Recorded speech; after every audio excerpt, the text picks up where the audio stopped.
right, here we go. Trap Lord Ross. Welcome back to VladTV. Man, thanks for having me back. It's lit. Of course, man. Of course. You know, the last interview did some big numbers. It's good to hear, man. I was hoping it didn't flop, because when we did it, I was like, man, I got to give Vlad some good numbers, man, some good quotables. But people were rocking with it, man. And tell you what, I got so much respect for appearing on Vlad. The amount of people that popped out were like, yo, for the UK, you really made it out there on Vlad. You know, that felt good, man. I don't know how many UK people have come on the platform, man, but it felt good to represent. I mean, not a lot. I mean, at one point, man, this was like 10 years ago, I did a run through the UK where I did like gigs and, you know, a few other acts, but I haven't done a lot of UK artists, you know, a lot of UK figures, that is. So it's like, it was good to have you on there. I appreciate it, man. Anytime.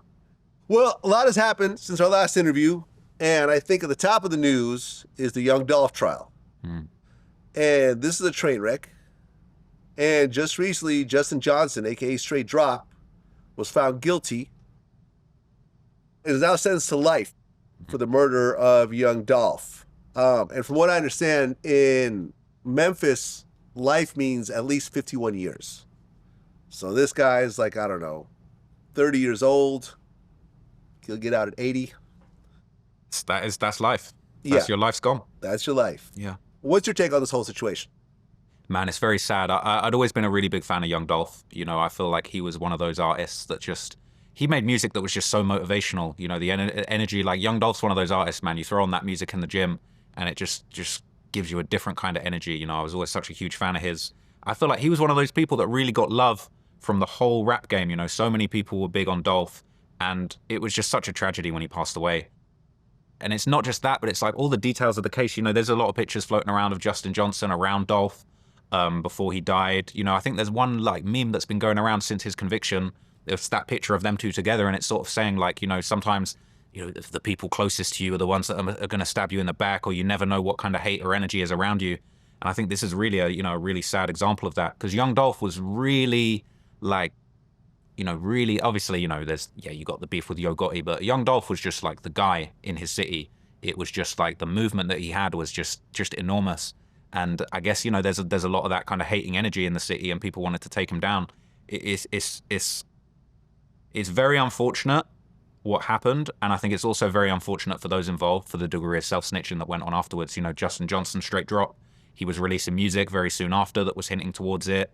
There was a very famous shot of him. I think he had the PRE kind of chain on his belt that people were saying, you know, obviously PRE's Dolph's label. People saying, yeah, he was wearing it like a notch on his belt. You know, I've got to be honest, some of these guys, it's actually impressive how creative they get when it comes to how they're gonna drop some little message to diss someone they've killed or whatever like that. You know, a big part of what's come out of the trial is that, you know, there was, I think it was $100,000 bounty on Dolph, and then, you know, the money was meant to be split up. Someone was supposed to get, what, 20 or 40,000? They got $800, and then the whole thing collapsed like a house of cards. I mean, it really just goes to show you how much of a dead end the streets can really be. You know, I mean, I don't know how you could throw your life away for $100,000. I mean, we all love money, for 50,000, whatever it is. Like, for you to throw your life away, you know, he's not going to come out till he's 80. I mean, good luck even making it to 80 in that environment. And, you know, for what? For the possibility of $100,000, you know, some clout in a music video. It's very sad. And then, you know, it breaks my heart, man. I see a picture on social media the other day. I think it was Dolph with his son. And I think the caption was, I can't remember the post, but it was saying something like, you know, Dolph's son's been really angry since he's died and he's been going through a lot. That photo just really touched me, man, because you're looking at Dolph's son and you just think, you know, for all these grown-ass men running around, you know, killing each other, doing all of this stuff. And you know, someone like Justin Johnson, yeah, he's going to be in jail till he's 80, but, you know, Dolph's son, that's changed the trajectory of his entire life. You know, that's changed everything, you know. It just goes to show you how senseless this violence is, how messed up it is, and you know, that's what happens when you end up playing with the streets. You know, you took Dolph's life, your life's gone too. You know, you're going to be in jail till you're 80. Pretty unlikely you're going to be getting out of there. And honestly, just a tragedy, man. I think that really hurt the community and the fans in a big way when Dolph passed. Well, the one part that really kind of confuses me is the origin of the beef between Yo Gotti and Young Dolph. I'd heard all types of different reasons. That Gotti wanted to sign Dolph and Dolph didn't want to sign. I heard it was over a girl. I heard it was over both of them claiming they're the king of Memphis. All these reasons sound stupid. when you look at the outcome of how it happened. Do you know what the actual origin of that beef is? Yeah, I mean, I've heard a few different stories. I think there's multiple things going on at once. I think really there's two things that were going on simultaneously. You had the beef between Dolph and Yo Gotti. Obviously, as you say, the story that a lot of people have shared is that, you know, Gotti wanted to sign Dolph. Dolph wanted to kind of forge his own path. There was a very vicious diss song where Dolph was dissing Gotti's brother, Big Durk, who obviously has become a big part of this. He's obviously you know, his life was taken in the end. But, you know, that was one side of the beef. Dolph dropped that very, very vicious diss track. What was it? I think it's called Play With Your Bitch. Yeah. You know, absolutely tore Big Durk and Yo Gotti apart. He had the body double in the video. You know, that was fighting talk right there.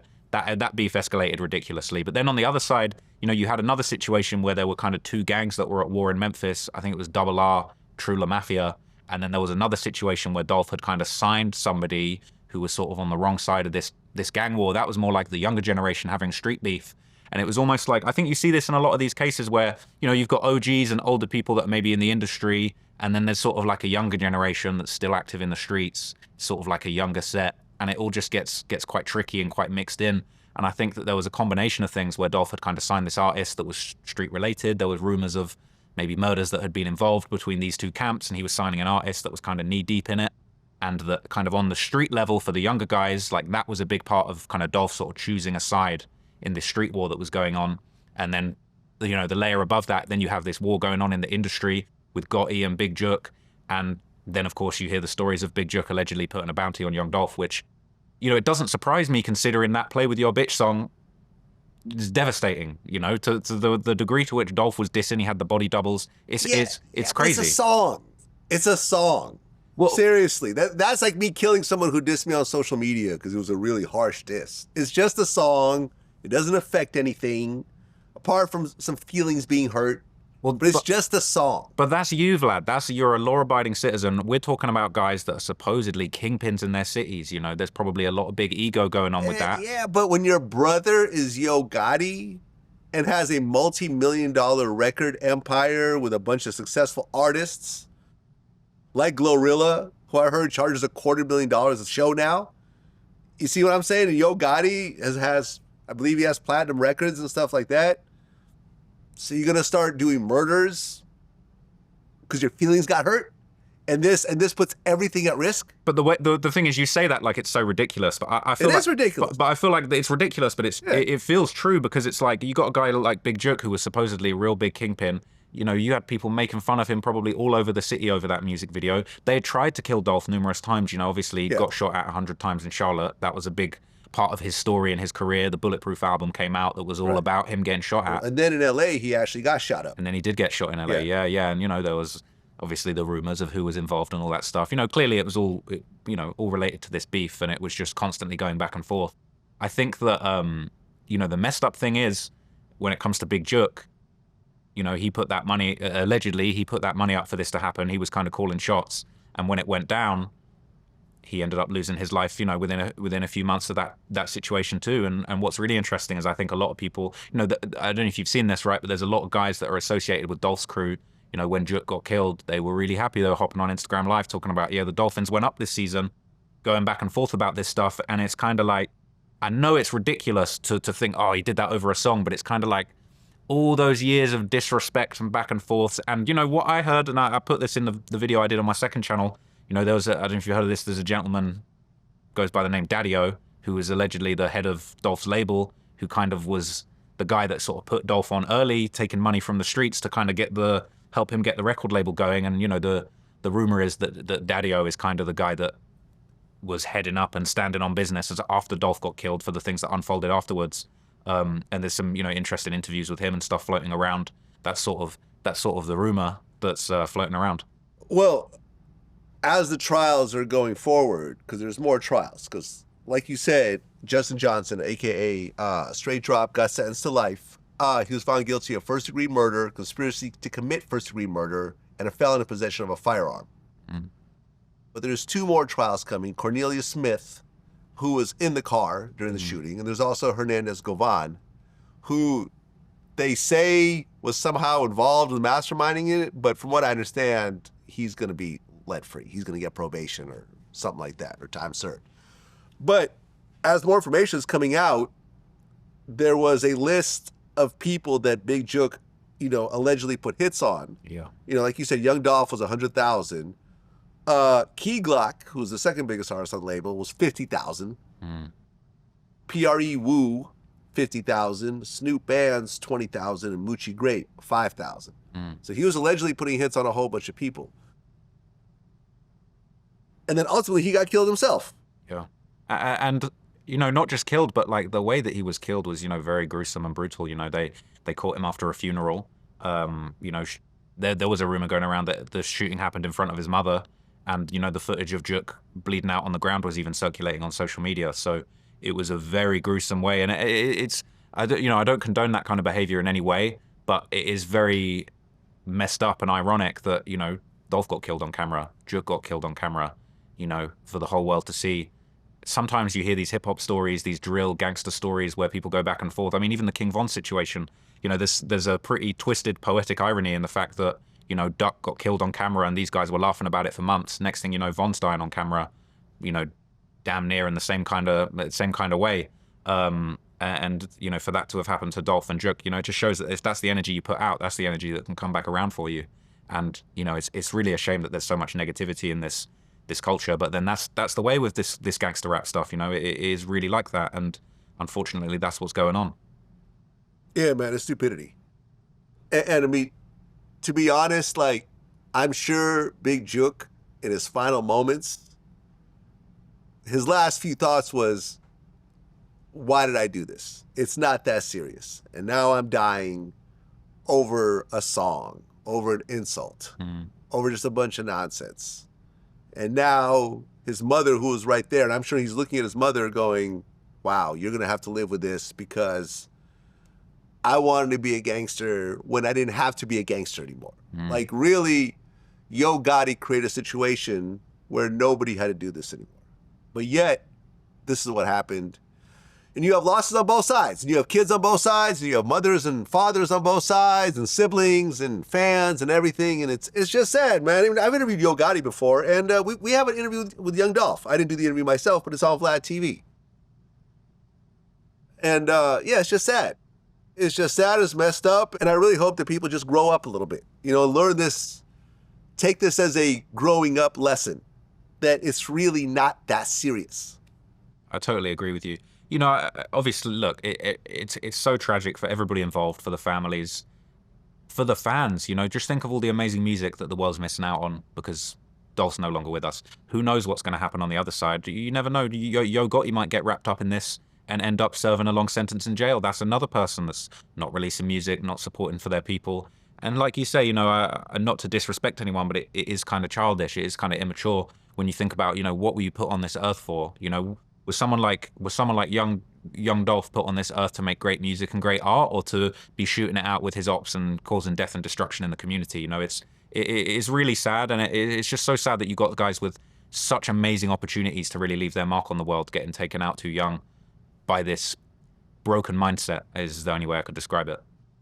Well, the Young Thug case is still rolling on. It is now, day by day, the longest running criminal trial in Georgia history. I think it's like 20 or 21 months. There's no end in sight. Yeah. And YSL Woody has become a bona fide internet celebrity. He's made snitching cool, man. Yeah. Yeah. I mean, he's doing sponsored posts. He's spoken at law school. He's getting paid interviews. He's showing off money and iced out watches. He changed the game, Are you surprised this all is happening?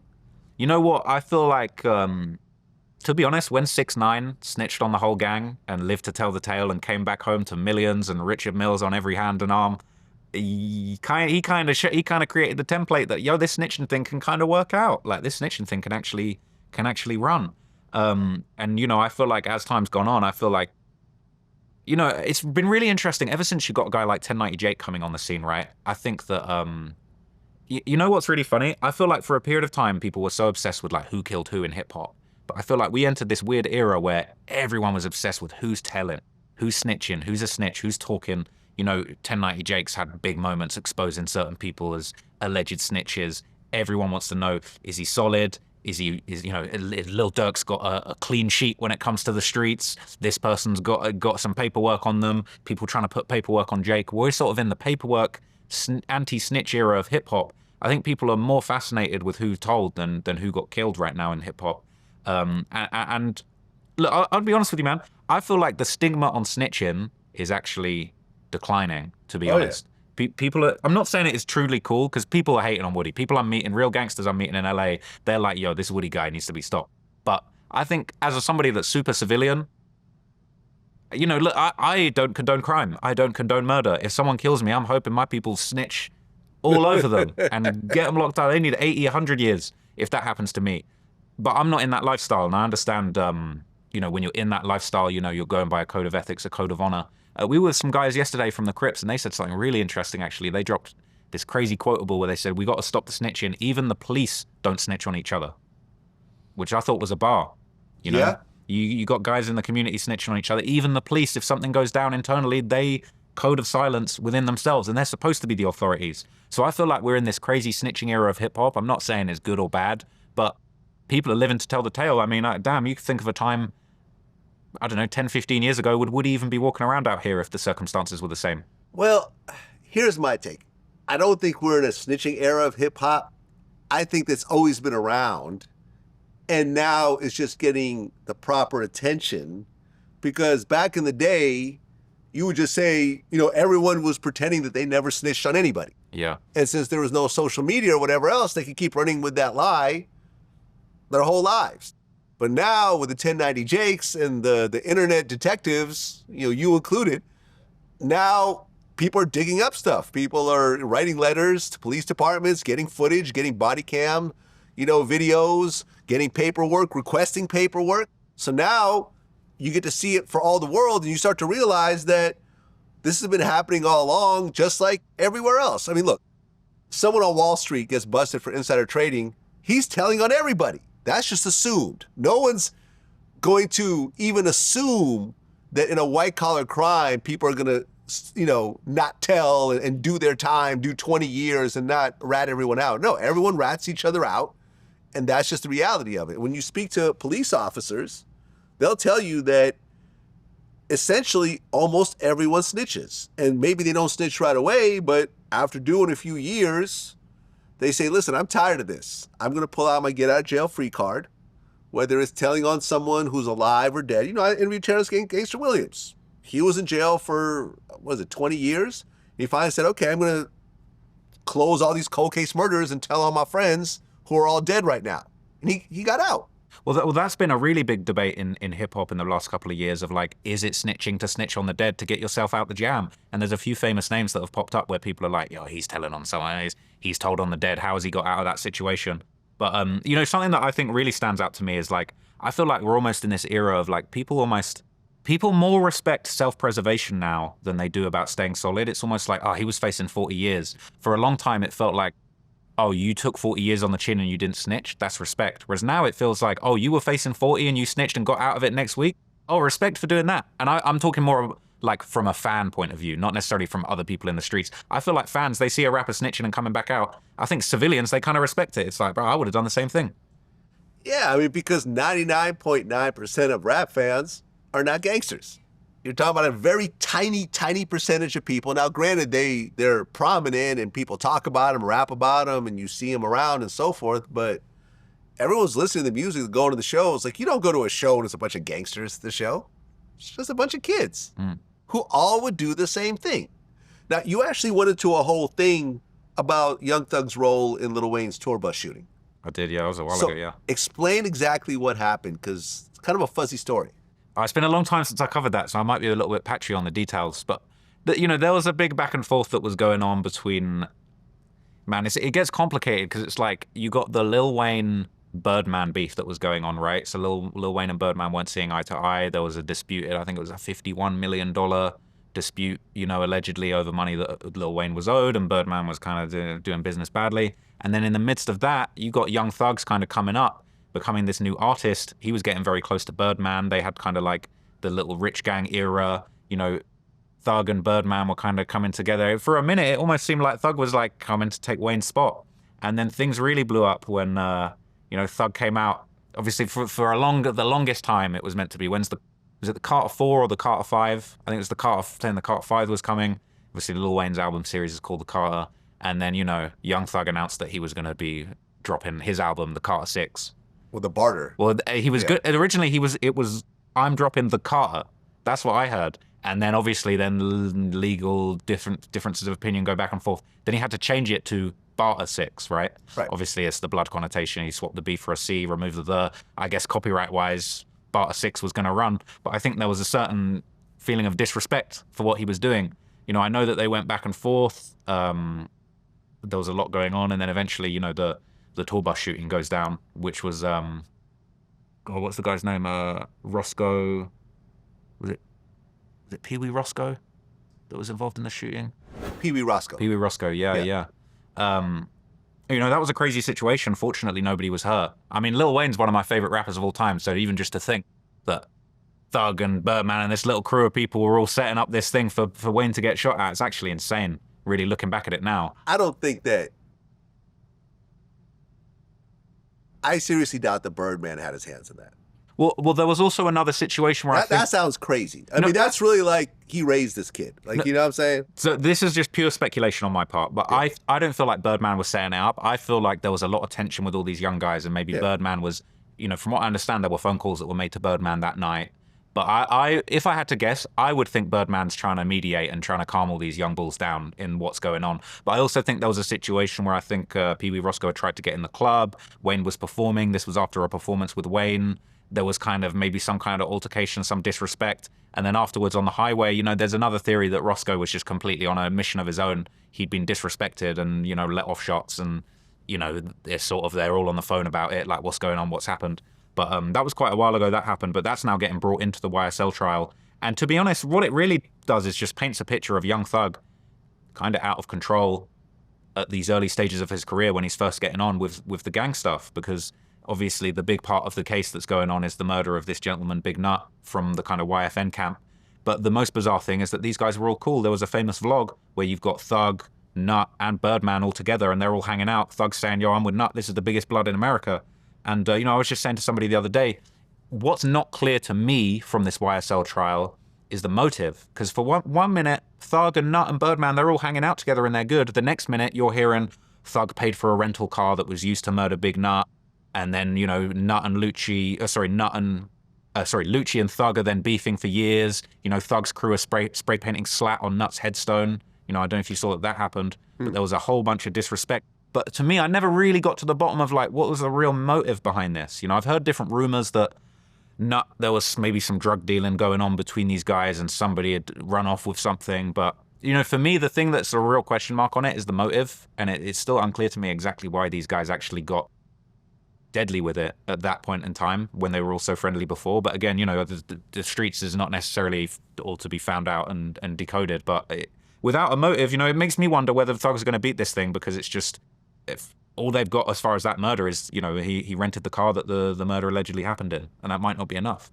Yeah, I know the motive, but I'm not going to say it on camera. Okay. Top secret. Yeah, because I don't want to implicate myself in this whole trial. But yeah, I know behind the scenes what was happening. And ultimately, yeah, I mean, this trial's been going on forever. Woody's kind of an interesting sort of oddball figure in this, because a lot of the reason why Young Thug is on trial is because of Woody. And all the times that he met with police and said that Young Thug is the reason behind the shooting and all this type of stuff. And now he's on the stand trying to say that he was lying or whatever else. I got a theory about that. I don't know if you... So, obviously, there was a big scandal in the trial when it came to... There was supposedly, like, a secret meeting where Woody and the judge... Yeah. There was a conversation that happened, right? Because the judge was removed after that. Yeah, that was a huge controversy, right? You know, I'd be curious to know your thoughts on this, because what it seemed like to me is that he had gone to the judge for a private meeting, and things were discussed there that shouldn't have been discussed. And, you know, there was a rumor that he'd gone to the meeting and said he was the one that killed Nut. Is that right? Not sure. It was sort of implied, but not exactly. It's a weird situation. So from what I understand, where the beef with the judge came in, right? Because the judge put Brian Steele sentenced him to like weekends in jail or something, right? Which got thrown out. Yeah, that's wild. But from what I understood, he was trying to get him to basically say how he knew that private meeting had taken place with Woody, and he refused. Now, why do you think that is? Well, maybe he wanted to use that person as a source later on. Okay. And if he went and told the source, then that's it. And obviously the stakes are very high. I mean, think about it. If Young Thug catches all these charges, that's life in prison. Is there a death penalty in Georgia? Yes. Wow. Georgia does have the death penalty. Well, here's my theory, right? So the judge wanted to know how Brian Steele and that crew had gotten the information about this secret meeting with Woody. Now, Woody's supposed to be snitching on Thug, right? Yeah. So he's supposed to be on the opposing side of things. How did they know that the meeting happened? Now, my theory is that Woody's told him? My theory is that Woody... No, listen, here we go, here we go. My theory is that Woody and Thug were kind of maybe in cahoots. It's just a theory, okay? But on purpose, with Woody to present himself as a witness, he's going to blow the whole case open. But then when it came to it and actually came to the stand, he suddenly becomes a very unreliable narrator. His stories are getting mixed up. He doesn't want to say certain things on the stand. Now, I thought what's really going on is they're trying to recreate like the King Von situation. If you remember when King Von had his case with Big Mike supposedly turned around and said, yeah, I'm a snitch on Von. I'm going to turn him in. I'm going to say that he did this. You know, Von was the one that fired the fatal shots. So they say, okay, well, we've got this guy that's meant to be turning on Von. We're going to put Von away for the trial. Then when it comes to the trial, Big Mike turned around and said, I don't want to snitch. I ain't saying nothing on Von, right? So the case against Von completely collapses. Meanwhile, Big Mike kind of plays himself. That happened seemingly by accident, but the end result was Von got off completely scot-free because the state lost their main witness, their main snitch.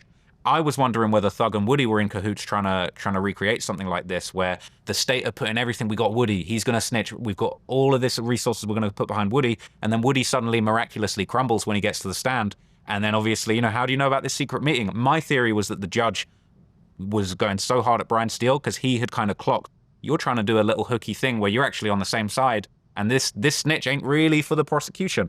That's just my theory, but knowing what I know about the King Von case, I thought, it seems like they're trying to do that. You know, imagine the star witness just completely crumbles at the last minute and Thug gets to go. It's a theory.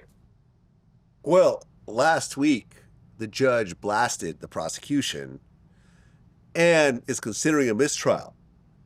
So after over a year and a half, they may have to start over, or they may have to just offer Young Thug a plea deal that's, you know, that he can swallow. So we don't know what's going to happen. By the time this airs, the trial might be over, and then they have to figure out what they're going to do next.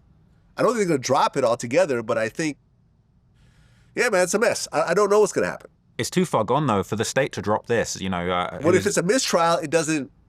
They don't have a choice. It will be dropped, and they have to either retry the entire case and spend millions of dollars all over again, or they have to, you know, offer a plea deal that they accept, which could be time served. I think a lot of people's jobs are on the line about this case. You know, it wouldn't surprise me. You got people on the prosecution, the DA, they're probably really on the edge of their seats thinking, yo, this got to go right for us. You know, Fannie Willis has been sucked into a few different controversies around this whole situation. So, you know, there's a lot on the line for her, man. She, you know what I'm saying? If it doesn't go her way, it could be a whole world of trouble. But then again, at the same time, who knows? You know, Thug could go down. I think this is one of those cases that could really go either way, and it has been a complete mess. It's been a circus. Yeah, I don't think he's going to walk away from it because I think there's too much evidence pointing at something. Maybe not. I think it's kind of far overreaching, this whole RICO thing and whatever, dozens and dozens of people arrested. But they did find, you know, Glocks with switches and drugs at his house. So that alone, just the Glocks with switches is a very serious charge. And then you got the guns in the car when he was caught with Gunner, which obviously the Alpha plea. And then that brings us back to what we were saying before with, you know, snitching. Is Gunner a snitch? That's been a huge debate in hip hop. You know, does that count as snitching? Is it not? Doesn't matter at this point because I feel like his career is bigger than it ever was. Fully. Honestly, like in terms of solo songs, he's had his biggest solo songs after everyone started calling him a snitch. I think it's ultimately just promo. I agree. I think it's ultimately just promo. Now, your ego might be hurt, but if you swallow your pride and you continue to work, I mean, look, Tekashi 6ix9ine may not be a big rap star in America, but he's still doing shows overseas that are like selling out. Absolutely. So, you know, what's the downside? I Think think about it. it's really been incredible to see. Gunna's honestly, Gunna's one of my favorite artists in this modern era. I think he makes incredible music. He's an amazing artist. You know, I know that he'd had some Crip affiliation, but you know, as far as I'm aware, he's not really. He's rolling 60s Crip. But he's not really making that gangster music. He's making that kind of, you know, wavy, mumbled, auto-tune rap that's like, it's not really about that. And there's little references to gang life in there, but, you know, he's all about drip, fashion, culture. I feel like if there was anyone that was going to just transcend this whole gangster snitching thing, it's him. You know, he makes incredible music. And I think he's just showing the world, showing the rap game. It's bigger than just focusing on all of this street stuff and who's snitching. Yeah. And I tell you what Gunna did that was genius. All anyone wanted to hear about after the situation was, you know, what's he got to say? He didn't really do any interviews. He kept it in the music. He responded on wax in his songs, released a couple of really amazing projects, and just let everybody get it from the music. And I feel like from a business point of view, he was very, very smart about it. Well, this is another topic that you covered on your YouTube channel, Foolio. Yeah. I mean, this one hit close to home because I was cool with Foolio. We had done, I did one interview with him. And then we had another interview on the platform that Shirley Jew did. But me and him were talking. We were supposed to do a third interview, but he couldn't make it like the day of. But he was very apologetic. He was very polite. And I was telling him, you know, when we were talking, I was like, bro, like, you got to move out of here. Like, you have more to lose than everyone else. And he's like, yo, I appreciate it. I'm gonna keep that in mind. And ultimately, he decided to stay in Florida, throw the party in Tampa, announced it on Instagram, you know, said, you know, DM me for the address. So people, you know, knew the address. He gets killed. And 4 out of the 5 people involved in his murder are now arrested. 1 is still on the run. What's your take on this whole thing? Man, it's a really sad one because I was a big fan of Foolio. Obviously, you know, a really big moment for my career was when the song Who I Smoke came out with Young and Ace and those guys. That was obviously dissing Foolio and his dead friends. And, you know, he clapped back with When I See You. And that was a really big moment for me. You know, that making that documentary and breaking down those details was, you know, at the time, that was the biggest thing I'd worked on. And that was a really big moment in hip hop in general. You know, you had Aiden Ross singing along, saying he was smoking Bibby and beefing with Foolio. It was a huge cultural moment in hip hop. But I think everybody knew how serious that was. You know, I broke down the details. All these guys they mentioned in the song were real people that got killed. Then you had Foolio at the graveyard with the sign with all 3 of Ace's dead friends on it. It was one of those situations where it was just so grimy that you couldn't see these guys growing old. You know, it was so deep. People were getting killed. They tried to kill Foolio a bunch of times and he got shot in his foot, you know, not even that long before he lost his life. So I was a huge fan of Foolio's music, man. I thought he was incredibly talented. You know, I'm a fan of Ace and them as well. But just another one of those stories where it's kind of like, it's really sad, but it's not surprising. And, you know, you're not the only one. You know, I know Remo from No Jumper, he told Foolio on their interview, you know, stay out of Jacksonville. And it's just got to get exhausting for you, man. Like, you know, people like Durk, Foolio, you're telling guys you've got to stay out of your city and they're just not trying to hear it. But with Foolio, it was bizarre because to see him, to know what he's dealing with and for him to be posting locations is crazy. You know, a lot of people have said they felt like he maybe had a death wish or he was out of his mind, not being himself that night. He was drinking. You know, I've heard him say in interviews he's not much of a drinker in the past. I don't know whether he got carried away, whether he'd given up on life, whether he was just moving sloppy that day. You know, one of the most twisted things about that is, yeah, he got killed after his birthday party. And, you know, those 3 dead guys on that sign that he was holding up, that was 3 of Ace's friends, his brother, that got killed on 23's birthday. That sign that Foolio is holding up in a graveyard, it's the pictures of the 3 dead guys, and then it's a print of birthday cake around the edge. Foolio was mocking the fact these guys died on a birthday so hard, and then for him to post his location on his own birthday and then get killed on his own birthday again, it just goes back. Like, these things are just, it's like too ironic. Like, sometimes it feels like the universe, it's just too twisted. For him to go out on his own birthday is just messed up. And like I said, I was a big fan of his music, man, but it's just another one of those ones where it didn't surprise me, you know, as sad as it is. The girl that was indicted, Alicia Andrews, who's actually pregnant, she asked for a speedy trial. Yeah. The other 3 people did not, meaning that she's probably cooperating. It makes sense. Makes sense. You know, why not? And as well, that's, you know, just think how messed up that is. I'm not condoning anything anyone's done, but damn, you're going in that jam, you're getting caught up for murder, you're pregnant. Like, what a mess. You know, what kind of a life has that kid got having set up for them, you know? Yeah, well, even implicating yourself in it. Like, you're a girl. You got nothing to do with this beef directly. You want to go and tell these 3 killers, oh, I know where Foolio is.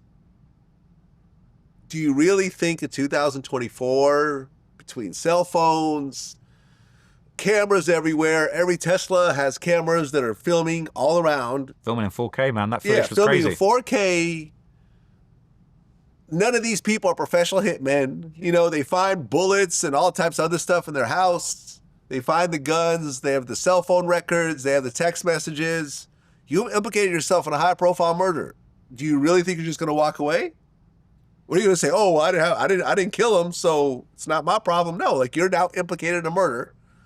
You're going to, you know, get, even if you cooperate, you're not going to be with your baby after it's born, right? So that baby's going to get taken away from you as soon as you have it. Sad.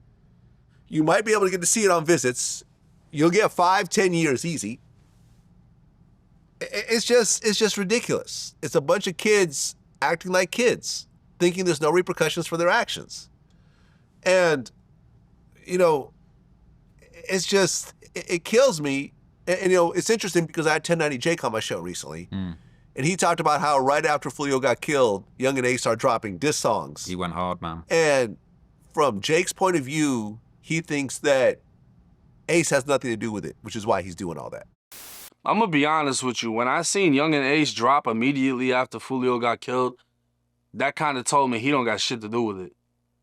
Oh, he feels comfortable enough to Yeah, basically play around I would. with, If I'm beefing yeah. with somebody and they died, I don't got shit to do with it. I'm nonstop talking about it if I'm disrespectful like that. If I'm a drill rapper, you know what I mean? Like, it just made sense. Anytime somebody's involved in some shit, you never see them talk about it like that.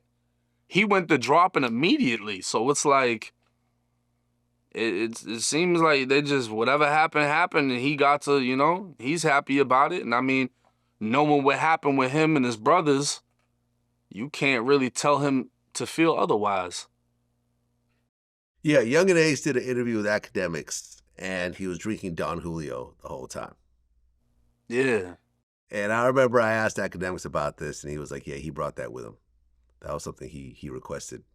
Yeah, people camera. can say what they want, but at the end of the day, he had to watch his brother die in front of him, and he lost 3 people in one night. You can't tell him how to act. He can be as disrespectful as he fucking want. Nobody understands the pain he went through, and he got hit up. He was on academic show drinking Don Julio. The fact that he's putting himself in the spotlight so prominently would probably mean that, hey man, this is someone else. This guy had multiple enemies. Yeah, I may know these guys somewhat, but I didn't have anything to do with it. So let me just go ahead and party and celebrate the death of one of my enemies, because remember, Ace's own brother got killed in front of him. So there is like a hatred and an anger that I don't think any of us could fully understand. I totally agree, and I think it's the thing with Ace celebrating is crazy to me, because obviously, look, he's been dissing relentlessly for years, right? That Who I Smoke thing, that was a big moment, but they've been going back and forth dissing each other's dead sides for a long ass time. You know, I would hope that he's got nothing to do with it, but then again, people just, I don't know, people just jump out the window with the self-snitching these days. You know, it wouldn't surprise me. Even if Ace has got nothing to do with it, the way that he's talking, it wouldn't surprise me if they just try and wrap him up in a RICO, but just because of the way he's talking. He's been involved in all different types of things in all types of ways. From what I understand, if he goes to Jacksonville, the police are on him straight away. I've seen all sorts of clips of him getting arrested and pulled over.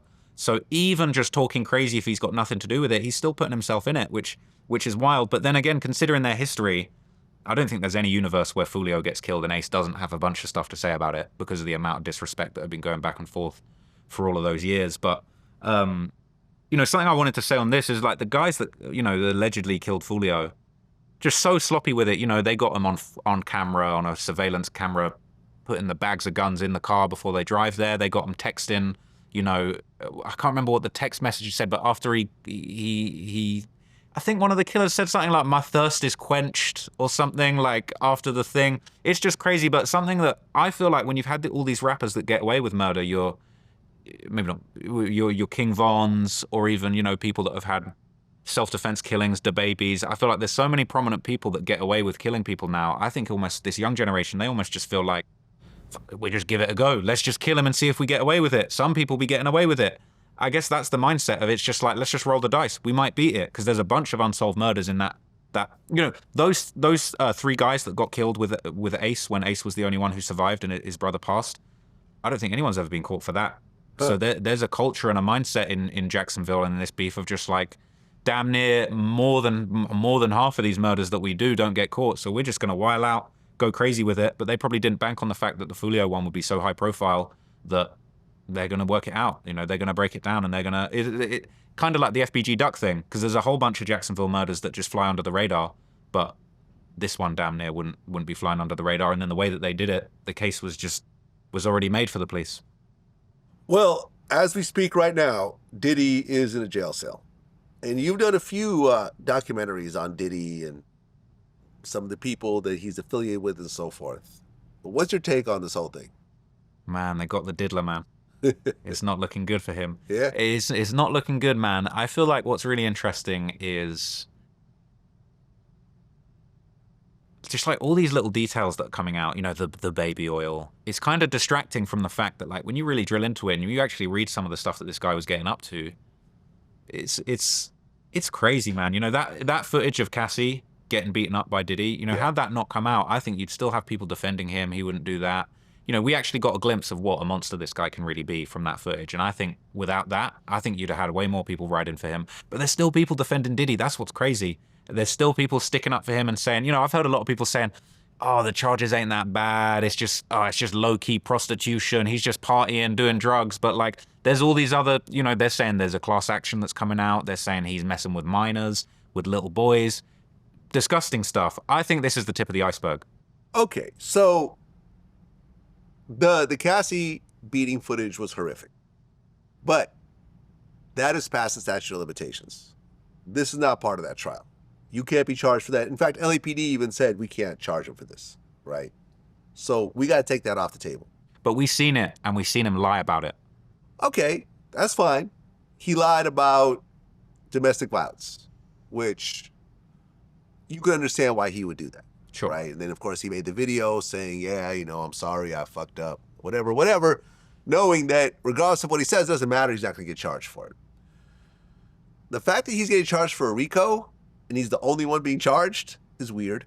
And going through the charges is also a little bit weird. I'm not defending him, but I'm trying to understand what exactly he's going to get,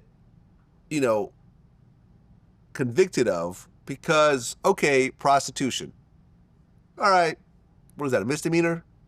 You know what I'm saying? You don't get locked up and do 20 years for hiring a prostitute. But I guess it's the trafficking of prostitutes, right? Because the idea is that he's flying prostitutes Okay, so and you gigolos fly a girl around. out to do a threesome. Is that really, like, it's one thing to fly a girl out and put her in a, in a crack house and make her fuck 100 guys for money, and that's trafficking and so forth. You fly a girl out for an orgy that she probably wants to do anyways, and you pay her. Is that really a serious crime? No, but you know what? I feel like the nuance is different, because I feel like I get what you're trying to say, but I feel like it's way beyond. I don't think Diddy was just flying a couple hookers out for a threesome. I think Diddy goddamn had a whole casting of a bunch of male and female prostitutes. He's having these Gatsby-style parties where they got to fuck in front of everybody, and then that's a whole performance for everybody. And I think the part of the indictment that really gets to the heart of this is it really talks about manipulation and coercion of these sex workers, that bringing them into stuff that they maybe didn't want to do and escalating, because it's almost like, oh well, we got a bunch of male. But you're a sex worker. You're probably advertising your services. No, but you know what? Sex workers got rights too, man. Sex workers have rights, but I'm saying, like, if you're advertising yourself as a sex worker, you get hired to do sex work, and you get paid for it. And okay, so there's drugs out there. Diddy's taking the drugs, himself. I remember when I interviewed Roger Bonds, he's saying that, Diddy was an addict. He would have to go to rehab every couple of years. So Diddy's taking the drugs. There's drugs on the table. If you want to take some, cool. If not, no one's forcing your head into the cocaine. I'm not defending Diddy. I'm just trying to understand what exactly he's going to go down for. So, for example, like, I went through the R. Kelly trial. He went down for underage girls. I get it. Makes sense. Especially since it's a federal case. You can't say, oh, well, 16 is legal. No, 18 is the federal guideline for underage sex. I get it. Was there really any rapes in the Diddy case? I don't really see them. Here's my theory. This is the part that's just confusing me. And I'm not, listen, I just did the Piers Morgan interview and I said pretty much the same thing. You know, and I understand the Jaguar rights the world. They're going to create these fabulous, magical stories, and Jay-Z's involved. And, hey, we gotta talk about Jay-Z too. And all, like all the music execs are somehow behind it, and, the Jews are behind it all, and whatever else people like to say in terms of conspiracy theories. But I'm still really trying to figure out what exactly he did. And we talk about sort of like the minors, these are civil cases. I haven't heard anything in terms of his criminal case, in terms of his indictment that included minors. Yes, there's a civil case. There's a girl who was at, Daddy's house, which was a studio. I've been there too. There's a picture of her at the studio. She's smiling next to a sign. Okay, so there's an underage girl at the studio. Doesn't mean anything happened to her. People come over, they bring their friends. Oh, let's go to, Puffy Studio. Okay, cool, let's take some pictures. Doesn't mean anyone did anything to her. Let me put this to you, man. This is how I imagine it. I wasn't at a freak off, so I don't know what goes. Right. But this is how I imagine it. This is how I think maybe it oversteps the line to what you're imagining, right? Imagine you're a sex worker, right? You get the call, you get the Diddy booking. Yes. Okay, it's a good day at the office for you. Diddy finna fly you out for the freak off. You're gonna get paid a bag. That's all well and good. That's consent. That's all well and good, right? Right. But you fly to the freak off, right? You go into the freak off. Okay. Now there's other sex workers. You got to do something with him for the next 3 hours. It's part of a show. Okay, well, I'm a sex worker, so I'm gonna get down with it, right? Yeah. Suddenly the freak off is escalating. Now there's drugs. They're trying to get people on the 2C, on the Molly, whatever's going on, right? Maybe you don't really want to get onto that, but you're getting pushed, you're getting coerced to do this stuff. Now, next thing you know, this turned into a 2-3 day freak off. You want to leave, you can't really leave. I feel like that's just what I'm imagining it. It's a case where he's getting these sex workers, prostitutes, gigolos in, whatever, getting them into these freak offs. I mean, I know it's difficult to conflate the two, but you saw that thing. Cassie's trying to run away from him. He's running out in the lobby, beating her up and dragging her back in the room. It wouldn't surprise me if it's a scenario where he's got these sex workers here. Well, this there's stuff's supposed to be a escalated. sex worker in the room. A male sex worker was allegedly in the room when that happened. That's what I heard. Well, that one of the stories that you hear, right, is that the male sex workers are getting paid to do stuff with Cassie, and then he's watching and filming, and other people are watching. But once again, like, for example, if you have a porn company, right? We're in LA. Tons of porn companies out here. Vivid, et cetera, right? You're doing a porn scene. You fly in a bunch of sex workers from Miami, from Atlanta, from Houston. They all do an orgy. Everyone gets paid. People sign release forms. That's trafficking, right? Technically, based on what's happening here. Like I said, I'm not trying to downplay it. I just want to understand what exactly he's being charged for criminally. Not morally, criminally, and I don't quite get it yet. And I know people are going to be watching and say, oh, well, Vlad's obviously was involved in the freak-offs himself, and he's trying to protect Diddy because he's got something to hide. I interviewed Diddy one time remotely. We weren't even on the same coast. I talked to him briefly a couple of times. I don't know Diddy. I've never been to any of his parties. Actually, no, I went to when his son Justin, I think he had an 18th birthday party, and me and a bunch of other people were invited. French Montana was there. Khloe Kardashian was there. Justin Bieber was there. It was like an 80s theme party. No sex happened that I saw. I was there. There's pictures of me there. That's the closest thing I've ever been to in terms of a Diddy party. And it was really just a regular party in LA. Nothing out of the ordinary from any other industry party that I went to. I'm not hiding my involvement on any fashion, and the internet can go ahead and investigate all they want. But like I said, it's a weird situation, and I don't quite understand it, especially since there's a RICO around it. I'm hoping there'll be more information that comes out. Well, I'm hearing that they're doing something where they're going to stop the discovery being put on social media, right? So that's the thing. And the judge was just switched. Yeah. There's a whole new judge now.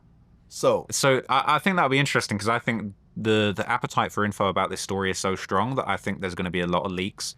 This is something I wanted to ask you, Vlad, because you're a media mogul in the space. Have you been offered this alleged freak-off tape that's going around at the moment? You heard about this? I am supposed to be shown a video of Diddy and a high-profile female engaging in consensual something. I haven't seen it yet, but it's not like I could buy it and put it out.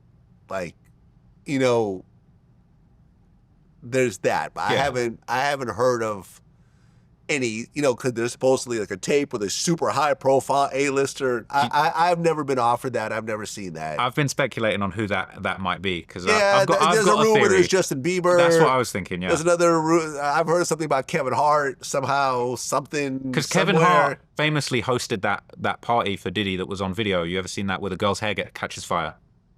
No, I didn't see that. So there was a famous Diddy's having a party. It's like a house party. I guess the freak off happened later that evening, but Kevin Hart's kind of hosting it. It's all on camera, and he's like, "Yo, we're at the Diddy party right now. Like, we're gonna show you around." But there's a famous clip where there's a Diddy and Kevin are talking, and there's a bunch of girls like in a bathtub behind them, but they got candles, and then one of the girls' hair catches fire, and they all freak out and they dunk the girl in the water. It's a famous clip, but that's Right. from a famous Diddy party, and then that clip's been resurfacing, and I think because Kevin Hart was hosting that. I think that's why people are saying, "Oh, Kevin Hart's in the video," but Yeah. I don't think it's a freak off video. I think they're just saying Kevin Hart is in this video where they're all at a party, but. There's a couple of sus things in that video. There's another bit where he's talking about with Usher. You might have seen this clip where he's talking about, yeah, me and Usher, we used to wake up and you can tell Diddy wants to say we used to wake up in the same bed, and then he stops himself and he's like, we used to wake up and fight over the frosted flakes. And Kevin's like, what? What did you just say?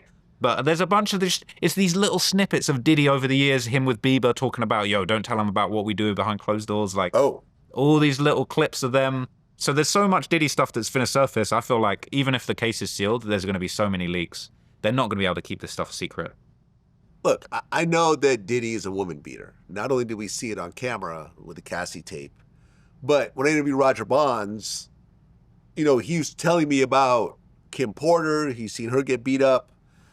There was Diddy's female private chef who got beat up. I believe his assistant got beat up. You know, but he also was beating up men like Steve Stout. Remember, there's the whole champagne bottle incident. He put it on J. Cole. He put it on Drake. Yeah. There was a bunch of people. I mean, he's just somewhat violent, and I feel like he probably felt he was untouchable, and he had security around him all the time, and you know, he could do whatever he wants. Well, the Shine situation. The as Shine well. situation. You know, and from what I understand, and I remember I talked to Bill Courtney. He was an ex-NYPD detective. He's convinced that Diddy was the second shooter in that incident. I think you did something on this. Yeah, I covered that, and you know, there's a big theory that Diddy was the one that shot it up and just blamed it all on Shine. Well, the girl who got shot said that Diddy was the one that shot her. And then, you know, the trial was sort of weird because Diddy got the trial separated from Shine, and I believe he testified against Shine. Shine even said that Diddy ruined my life. He got like 10 years. And not only that, but they separated the trials, and then Diddy didn't take care of his lawyer, right? Even though he was his artist. So Diddy had the A-team lawyer, and Shine had the Z-team lawyers, from what I heard. But that goes to show you as well the perils of, in this day and age, if that happened, Shine would probably snitch, and he'd get pat on the back of it. But back then, it was a whole thing of like, Shine stayed solid and done 10 years for Diddy, and look what happened to him. Look where his life went. It's messed he up. got deported. Once he got out, music career ended. And, you know, I mean, listen, he found a second life in politics. He got married. He had kids. I mean, he became a Hasidic Jew at one point. Yeah. I mean, there was a bunch of wild twists and turns. And I've talked to Shine before. I've interviewed him before. You know, we spoke in prison. I think we were in Israel at the same time at one point. Like, listen, I'm happy where Shine ultimately ended up, but no one wanted to do 10 years in prison. And allegedly over something Diddy did. Well, Shine shot the gun too. Let's not just say that Shine was an innocent bystander. No, but Shine pulled out a gun and he shot two and he got caught with the gun. But from what I heard, Diddy instigated the incident, and Shine was back in Diddy. Yeah. Well, because they ran into a guy named Scar at the club, and I think someone bumped into someone. I think he threw money in Diddy's face afterwards, and right? Diddy said, "Oh, do you know who I am?" And Scar said, "We got money too," and threw a bunch of money in his face, and that set off a shooting and so forth. Just dumb, you know, teenage-like behavior, honestly. It's like, Bro, people forget who they are and how high, because J-Lo was with him that night. Exactly. That's crazy. Yeah, and they drove off. I remember Bill Courtney told me the story. They jumped in the car and drove off, and Diddy threw the gun out, and it hit someone's car. Literally went on someone else's hood, and the guy reported it, and then the next day they found it. The woman who got shot recently said that it wasn't Shine who did the shooting, it was actually Diddy. Yes. Is there any truth in that? Yeah, it's what they always thought, you know. So they said that Diddy was the shooter, not Shine? Yeah. That I think Shine fires indiscriminately somewhere. So Diddy was the one that shot the woman in the face. I believe that's it. I believe I'll get it for you. It's yeah, I mean, he definitely fired a gun. Huh. Well, he had a gun, because I remember the story was after it happened, everyone ran out. Diddy and J-Lo jumps in their car, and Diddy has the gun on him, and he tries to bribe the driver. He throws it out, and it lands on a guy's car. This guy's sitting in his car, and a gun lands on his roof or whatever. And they don't put it together, though, for like a day or so, because, you know, I guess the way the guy reported, he reported in a different precinct, whatever happens, but they put it together. They tried to bribe that guy. This female security guard got bribed, and she said, oh, I fell on him right after the shooting, and I didn't feel a gun against him. I mean, come on. You know, people changed their stories. There was a lot going on with that case. He should have been held accountable for what went on in that club, you know. So it was really amateur stuff. And I think like J-Lo like jumped out the car and was like, I don't know anything about the gun. Like, it's not mine. She cooperated. Their whole relationship was over after that. Yeah, man, it's silly. It's honestly very silly. And, you know, we'll see what happens at this point. It's one of those things that's been a long time coming. Obviously, it all kind of has a loose connection to a case you're very familiar with Keefe D getting arrested for, you know, the alleged murder of Tupac, having allegedly been contracted for $1 million to take out Tupac. Now, I was always curious to know whether this whole Diddy thing, whether it would get wrapped up in an even bigger case where they would try and put the Tupac murder in on him, and Keefe D might flip. Now, that's a long shot. Well, he's already pretty much flipped. He's already talked about it in his book. I mean, even in our interview, he admitted that Diddy called him and said, was that us?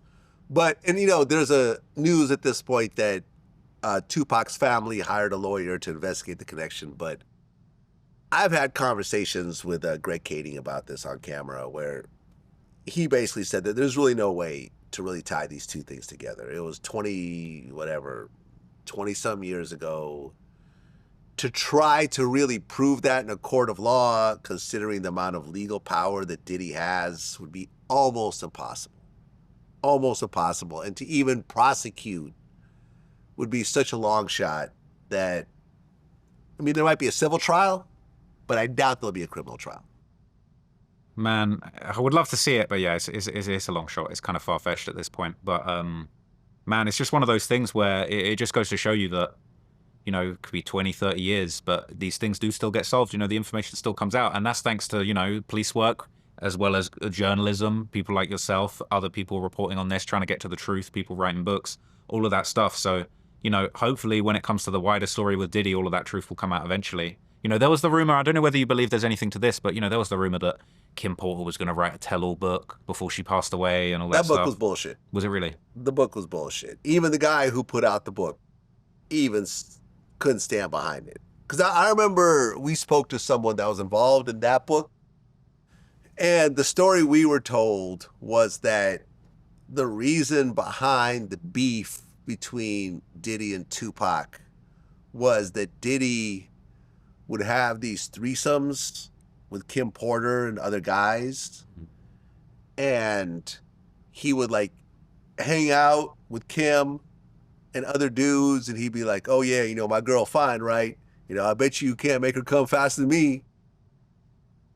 And then I guess he pulled out with Tupac, and Tupac didn't want to have nothing to do with it, and then Diddy got insulted, and that's where the beef started. And it was just ridiculous. It was a ridiculous theory. And I remember I even talked to Tupac's people about this, and they're like, Pac would have told us this. Like, you know what I'm saying? As close as, we're talking about like the Outlaws. Yeah. He said Pac would have brought this up. This was too big of a story for him to just keep that to himself. For sure. Because they even told me, like, when, you know, Pac called him after he allegedly had sex with Faith Evans. I was like, yo, I just slept with Faith. She's in the room right now. Like, he's being all quiet. Like, that's the story I heard. Now, Faith is going to deny it. You know, in my interview with her, she denied it. I understand why. But, like, you mean to tell me as hard as Pac was going at Diddy, he would have mentioned that. Right. That you wanted me to fuck your baby mother and I turned her down. Like, he would have somehow brought that up at some point. Yeah, what was it he said to Biggie? That's why I fucked your bitch. He'd have to say, that's why Yeah. you wanted me to fuck your Yeah, bitch. exactly. So I think that whole, and really, I try to avoid the nut jobs, you know, like the Jaguar rights and so forth. I wanted to ask you about her, man, because Yeah. she crazy. When I see you on the Piers Morgan thing, I was like, yeah, Piers needed to keep everyone separate for that one because it would have been just a bloodbath. No, I was going to cancel. Really? Like, you know, because I've been on Piers Morgan, like, I don't know, 4 or 5 times, right? You know, Yeah, it's I'm fine like a when you're on regular that. on the show at this Love that. point. And they reach out to me, and I always say yes if I can make it, you know, as long as it doesn't, you know, it doesn't overlap my actual work. I'll say yes and do it. So they reached out to me. The first time they reached out, I couldn't do it. The second time they reached out, I'm like, okay, cool, I'll do it. Then I saw the panel, and I saw Jaguar rights on it, and I was going to cancel, honestly, because I just didn't really want to be part of this, you know, circus. But I'm like, all right, if I do it, I'm just going to address the stupidness of it. Yeah. And when she went on the whole rant, oh, it's Jay-Z's a bigger monster than Diddy, and, you know, rah, rah, rah, like with absolutely no proof behind any of this stuff. That's why I had to address it. Yeah, you cooked her. Yeah, this is all conspiracy theory. This woman, from what I understand, she lives in a car. She was arrested for not returning a U-Haul. She's allegedly off her medications. Yeah, I could see that. You know, she did a whole rant afterwards about me saying that I'm the reason why Boosie's house got raided by the feds. Boosie's house was not raided by the feds, by the way, just so you know. So she's just making up stuff. She said Jay-Z got Big L killed. Once again, fake story. I remember me and Fat Joe had a whole conversation about it. It was actually over Big L's brother. Big L's brother was a big Harlem drug dealer, and I think he was in prison, and they wanted to get at him, so they killed Big L instead. Why would Jay-Z kill Big L? In fact, Big L was about to sign to Rockefeller. So actually, if anything, that hurt Jay-Z, because Big L was really like, you know, someone that really could have gotten big, especially with Rockefeller. So, you know, she makes up this stuff over and over and over again, but I'm the bad guy for calling her out on it. And I just want to say this. People say, well, if she's lying, why hasn't she been sued? You can't sue someone who lives in a car. Let me say this again. You can't sue someone who lives in a fucking car. Jay-Z finna take that car, man. Listen, I've been on both sides of lawsuits. I've sued people and I've gotten sued. A lawsuit could easily cost you $500,000 if it goes to court. So you go to court, you spend $500,000, you win, and there's nothing to collect. So let's say I win $1 million judgment from Jaguar Wright. She lives in a car. What the fuck could I, like, I'm never going to collect that in my whole lifetime. So I just spent $500,000 to prove a point? Nobody's going to do this. You can't sue broke people. You know, at least not in America. I know the UK has different sets of laws and so forth, but that's why she hasn't been sued. This is why she's able to keep spouting this nonsense, because no one really takes her seriously. And I understand that people believe her and they'll protect Jaguar Wright. If you say a million insane things and one of them ends up being true, people don't look at the other 999,000 that were false. They just look, oh, she was talking about Diddy 3 years ago. So look, it came true. What about the other 50 people she talked about that none of it came true, like Jay-Z? No, they don't want to talk about that. So what do you think of the Jay-Z allegations? Because I did do a video breaking down the allegations on Jay-Z, but to be fair, I ended it with a conclusion where I said, look, I don't personally believe it's true, but this is what the theory is. But do you know about the theory she's referring to with Jay? No. So, okay, so here's the story, right? I did a little breakdown of this. The theory is, okay, Jay-Z was partying with Diddy in Las Vegas, all right?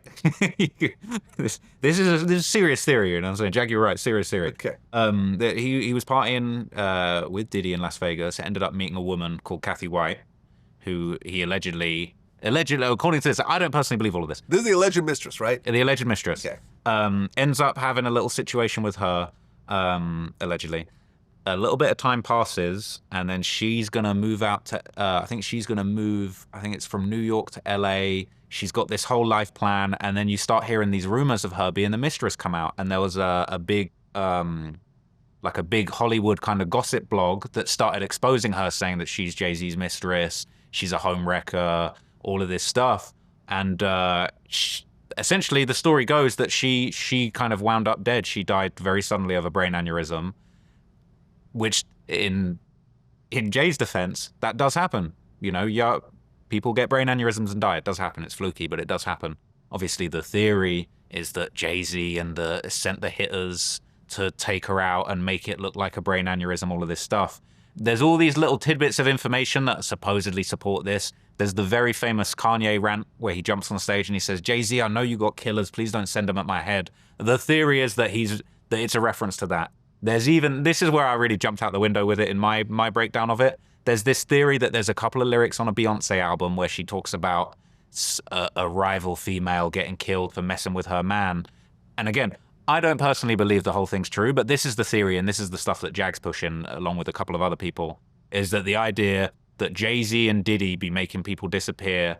Again, I'm not giving too much credit to it, but they say that what happened to Kim Porter, what happened to Kathy White, these high-profile rappers, they can make people disappear and die suddenly, all of this stuff. Now, look, that's the theory. I don't personally believe it. I don't think Jay-Z's the next big evil joker out of the industry, but that's the theory that's going on, and it's all tied in with Diddy and the situation with them meeting in Las Vegas and all of this stuff. So that's what people are referring to. For the record, I don't personally believe it's true. Jay-Z, please don't send those hitters at my head. You know what I'm saying? But that's the theory. I put out the theory and I said I don't personally believe it's true. Claudia Jordan, who I know, who I've interviewed before, she addressed all this nonsense and said it's all bullshit. She said she did actually know Kathy Wright. They partied together a couple times. She was never pregnant. They were drinking and smoking during the time they were partying. And she said it's all nonsense. And that's the thing. Like, there's literally no proof of any of this stuff. It's just a crazy person rambling. Well, interestingly, we kind of broke it down in our in the documentary where, you know, we kind of worked out the exact source of. Do you remember? Do you remember the name of the blog that the original thing was? It was like Hollywood Street. Basically, it's like a Hollywood gossip blog that kind of originated this theory, and we kind of traced exactly where the bullshit popped off as far as like this fake theory coming around, and it was a gossip blog that was pushing it.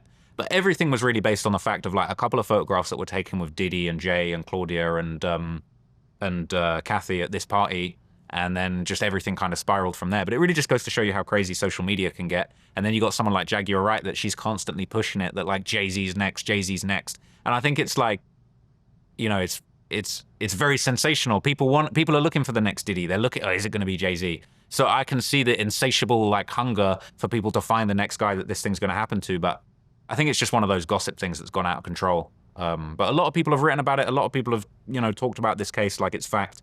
But yeah, I don't personally believe it's true, but it's a crazy theory.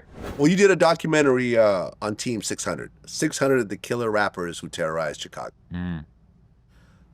600 is a Black Disciple gang. They're cool with O Block and Lamron.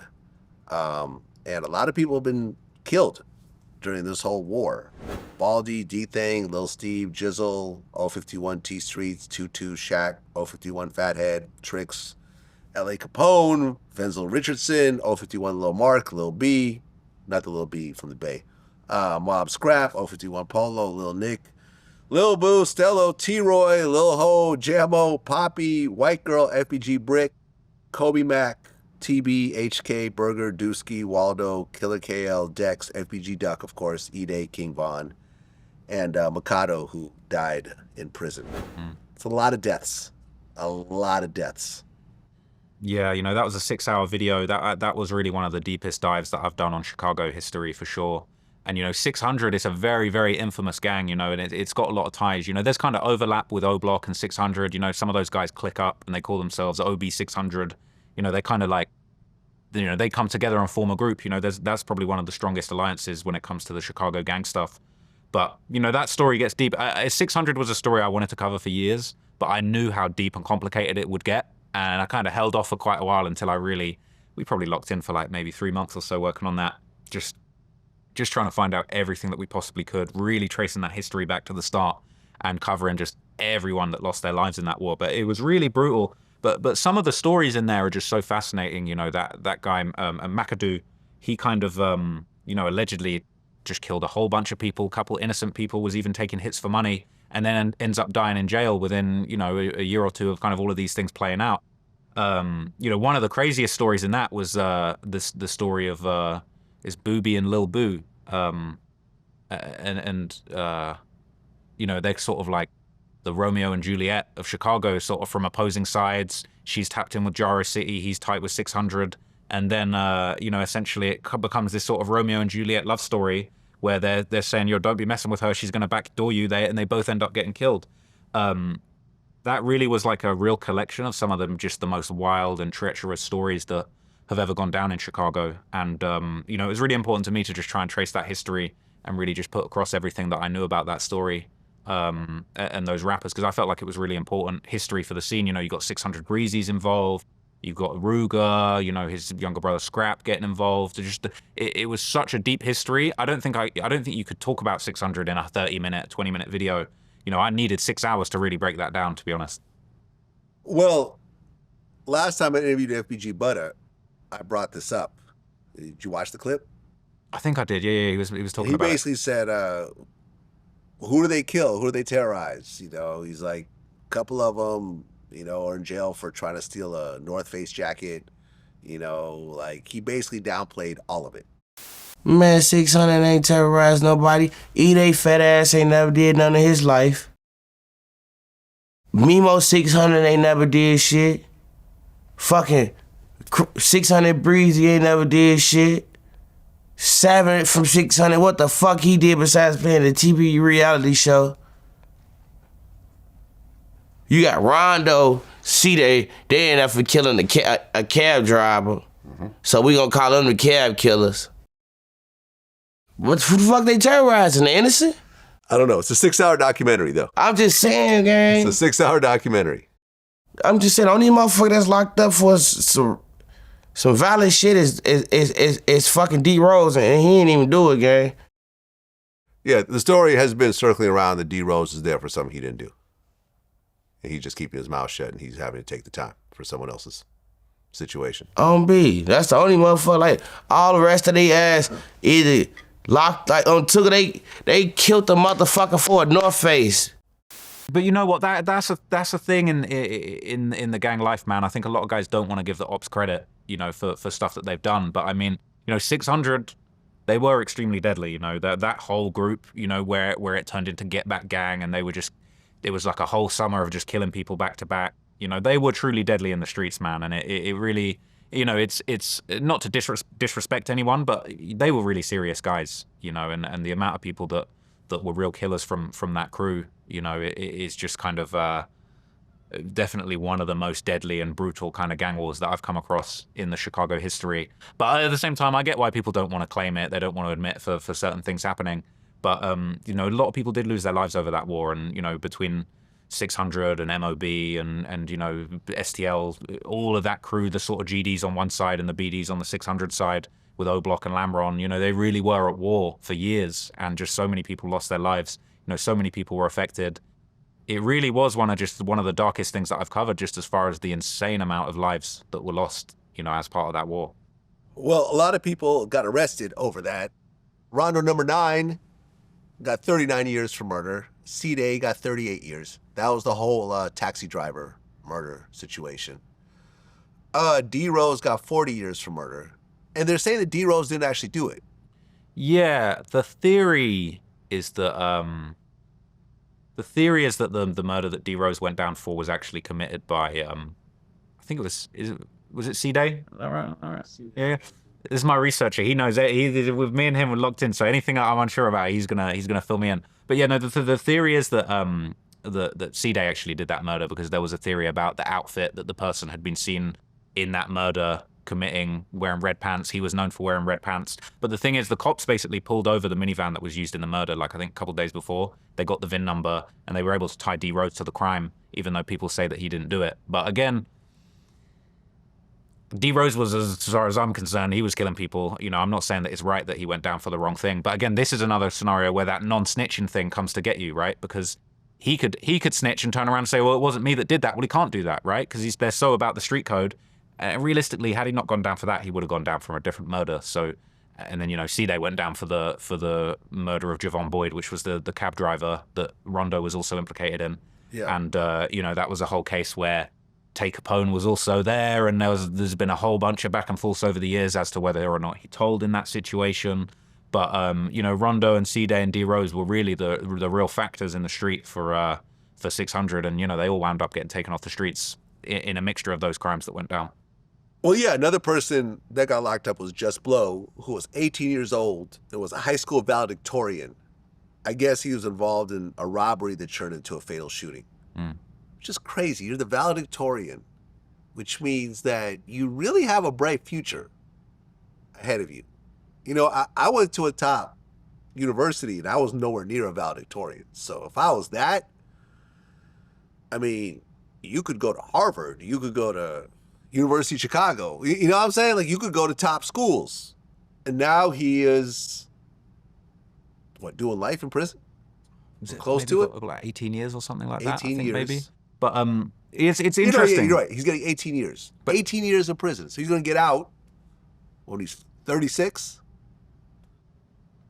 That's not too bad in the grand scheme of things for Chicago, really. But no, that's still a massive waste of life. Those are your best years that you're losing out. You're a valedictorian. You're not going to go back to college. You can't. You see what I'm saying? Like, it's a complete waste of life. Well, I guess the sympathy that I have, or not even sympathy, but just the understanding that I have is it's like, you can be the best kid, but if you start seeing your homies, your friends, your family get killed, that probably changes something in you. And obviously a big story that we covered recently was, the case of Lil Jeff, Q50, this sort of new young generation running around Chicago. And what's really interesting about those guys is they didn't seemingly really get involved in gangs until later in life. We're talking like 18 years old or so, they're jumping off the porch. They weren't so violent until things really turned up with kind of like, cousin getting killed, brother getting incarcerated, the, shots and murders happening back and forth in the area. You've got guys that would have been good kids getting sucked into the street stuff. And again, I don't want to condone it, but like, look, I've not had a close friend of mine be murdered. That's not happened to me. And I think if that did happen to me, God forbid, maybe I'd be willing to throw away some of what I've got, or maybe I would just be so emotional that I would act on impulse. I don't know.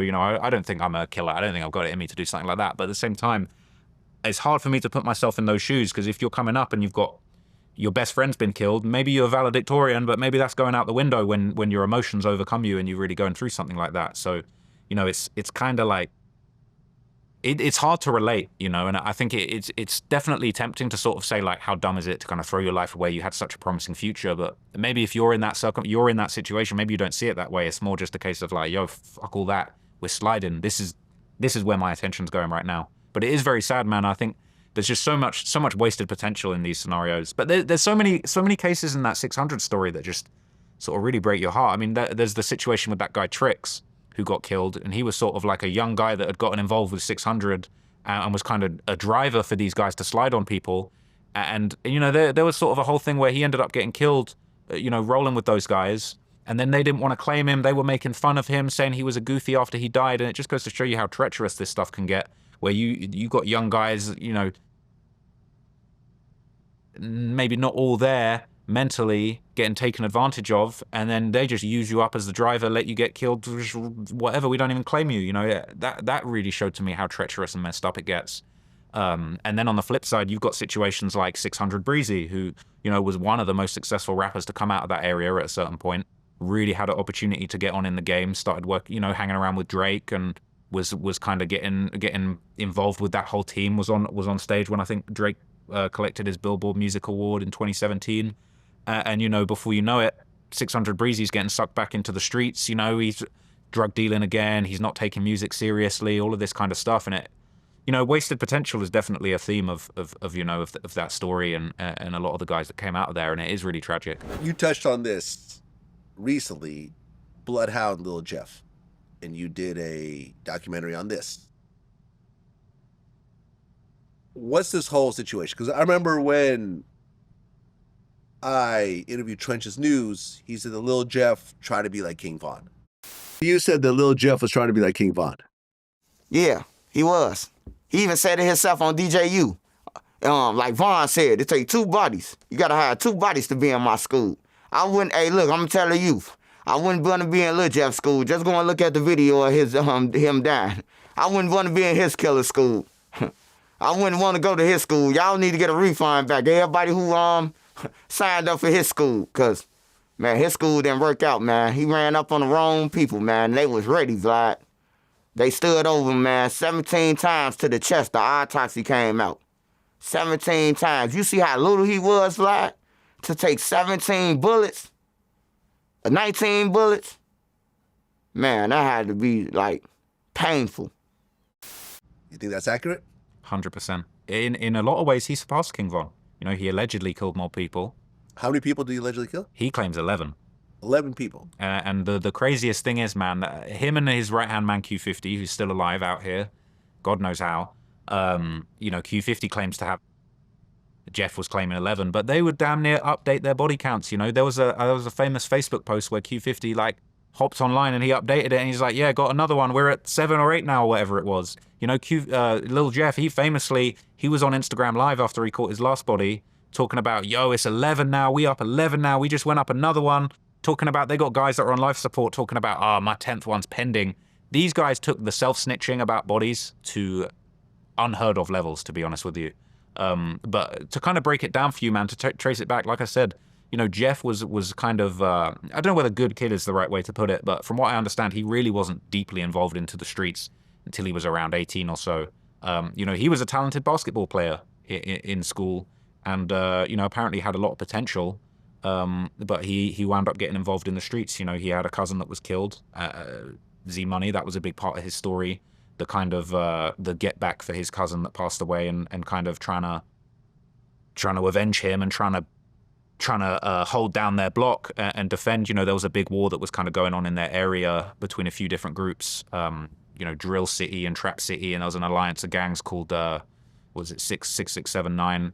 And these crews just kept evolving over the years, and friends would become enemies. You know, they start trying to kill each other. You know, they're saying Jeff's cousin got kind of in a backdoor scenario where people he was cool with ended up leading to his death. And the whole thing just spiraled out of control. But what it really seems like is that once Jeff and his right-hand man Q50 started killing people and catching bodies and jumping off the porch, they racked up insane body counts very quickly. You know, they were killing a lot of people in their area very quickly. There's a very famous case of, you know, 2 high schoolers that they, you know, allegedly killed outside of the school.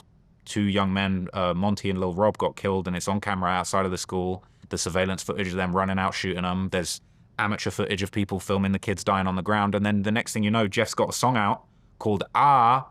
I don't know if you've heard this song, but in the song he says, you know, he was screaming ah when he got hit, and the footage of the kid dying on the ground screaming ah, is the self-snitching's just on another level. All right. I guess Bloodhound Q50 was there when Bloodhound Lil Jeff got killed. He was, yeah. Right. And now Q50's on the run?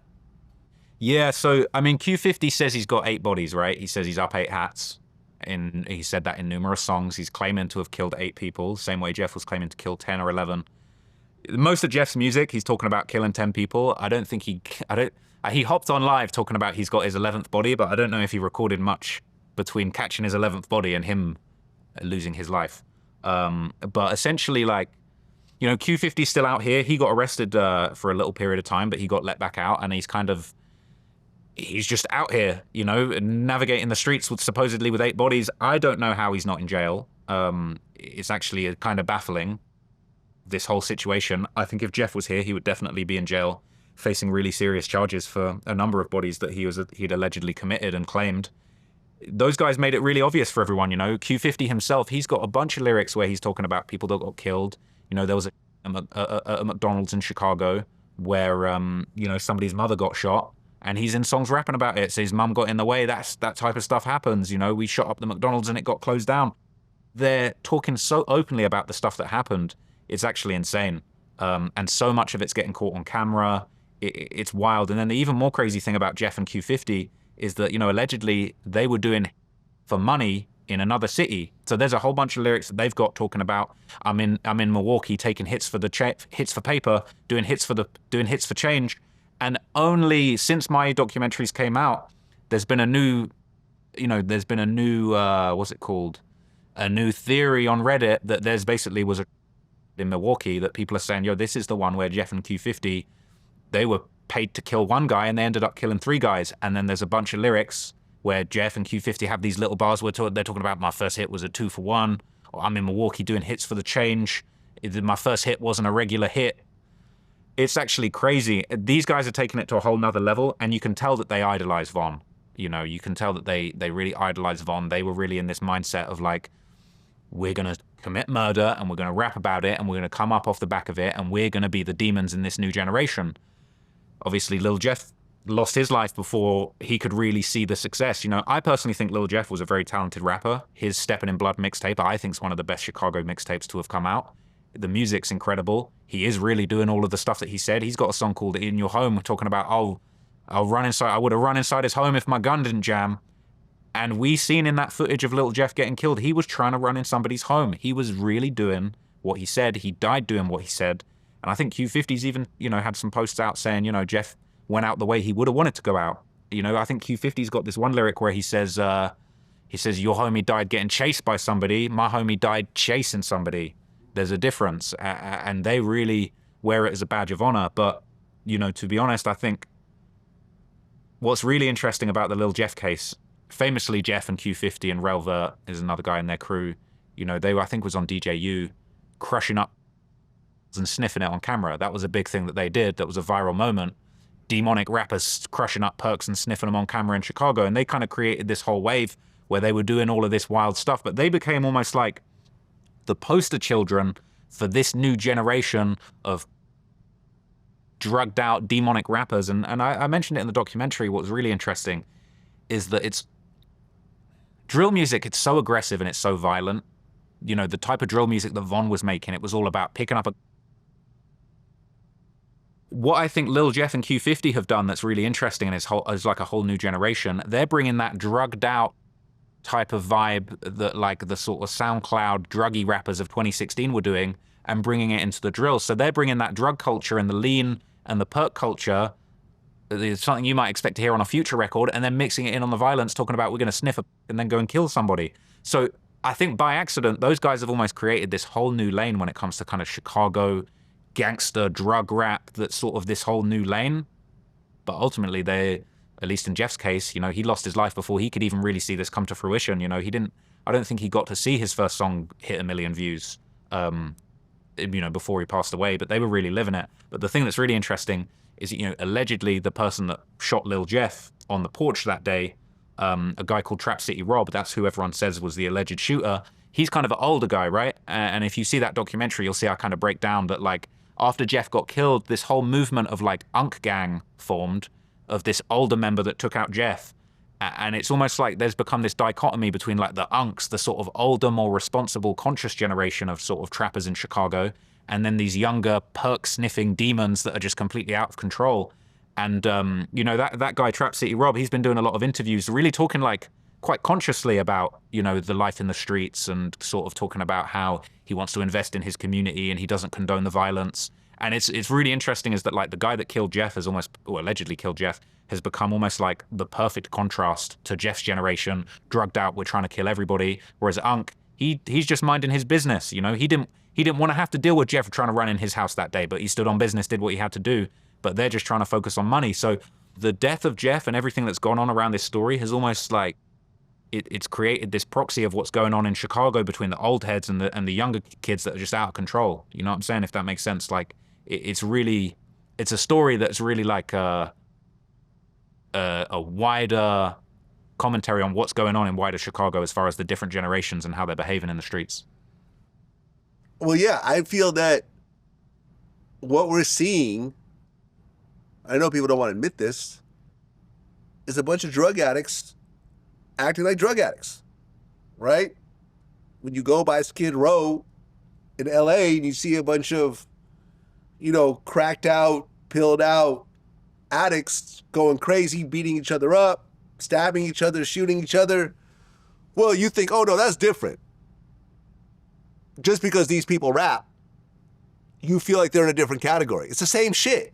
If you're high off lean, which is heroin, you're acting crazy, you're doing stuff that you wouldn't do once you sobered up, and there's real repercussions behind it. And honestly, if everyone was sober, or if everyone was just like smoking weed or something, I don't think 90% of this stuff would have happened. But here we are. And speaking of that, Kodak Black.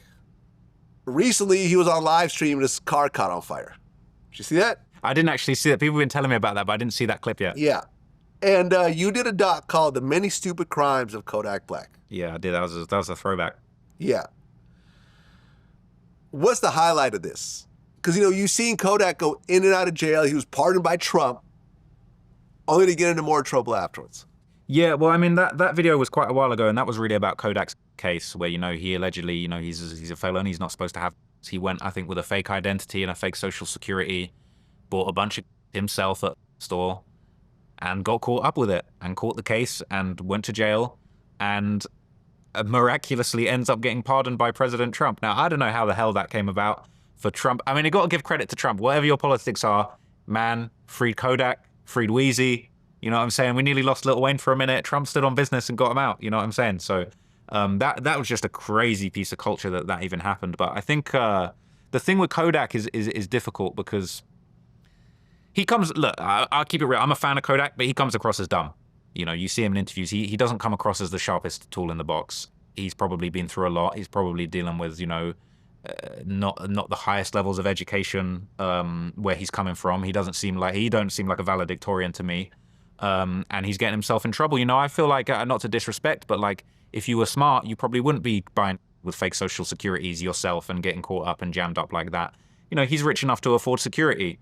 And then it was like, I think one of those was then used to into a house he'd used his own car as a Porsche Panamera, just used to a house. He was just all wrapped up in this whole thing and were connected back to him.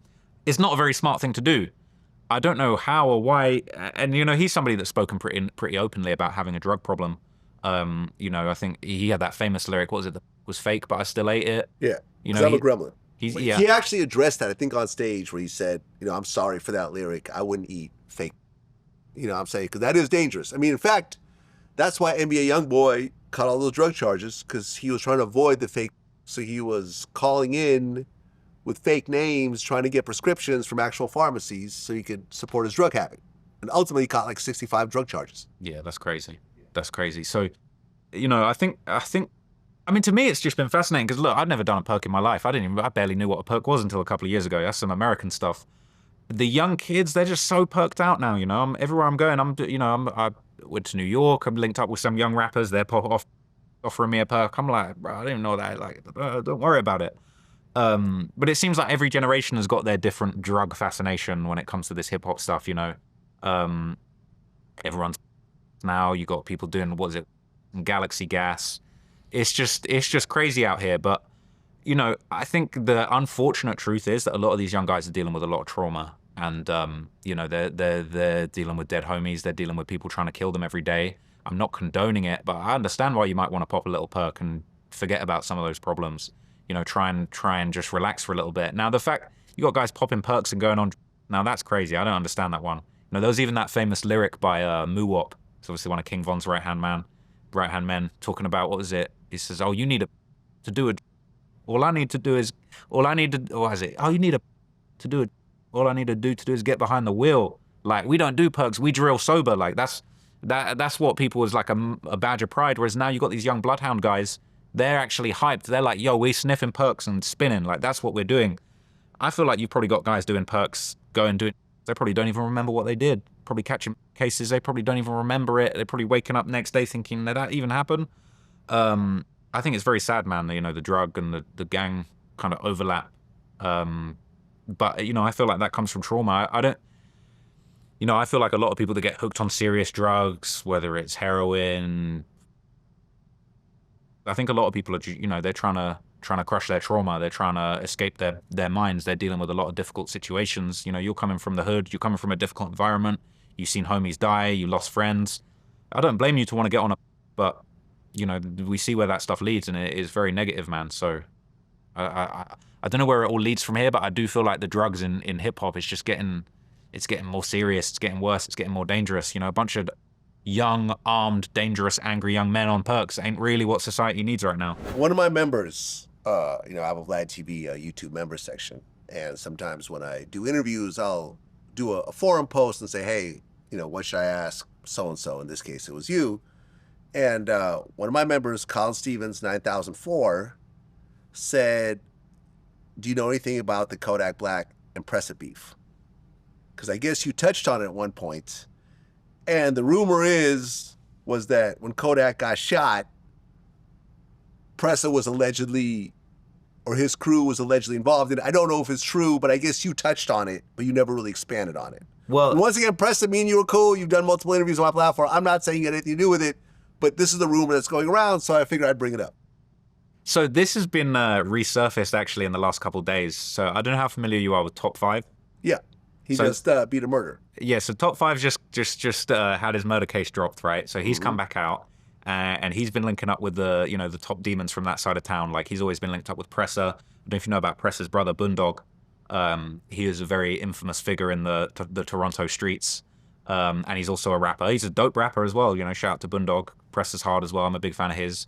Obviously, YG. They just did an interview with actually a British podcaster called Leah May. I was getting the name wrong, but that kind of came up again recently, where they were talking about Pressa's brother was saying, trolling, I think, saying, if I was there, I would have killed Kodak. Now, the story I heard, Reddit be telling me, is that essentially there was a situation over there, and this is all rumors and speculation. The rumors and speculation that I heard was that people from Kodak's crew were essentially trying to rob Pressa.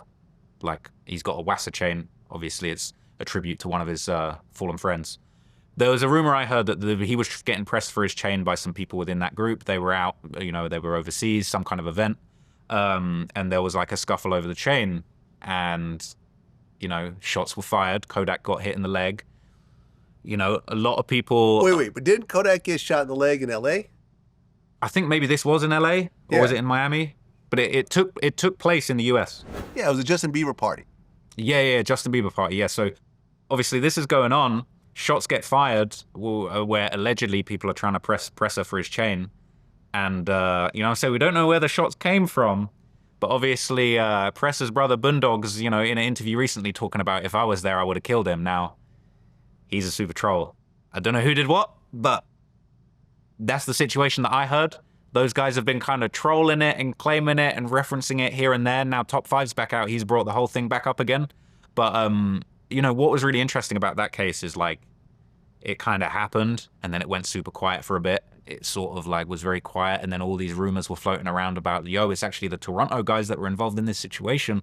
But as far as I'm aware, Kodak's never really spoken on it. I wonder whether it was really a case of, like, his crew getting into it with someone. They didn't know who they were messing with. They didn't know who they were dealing with. They probably didn't even know who was doing what, who was shooting. It was just chaos.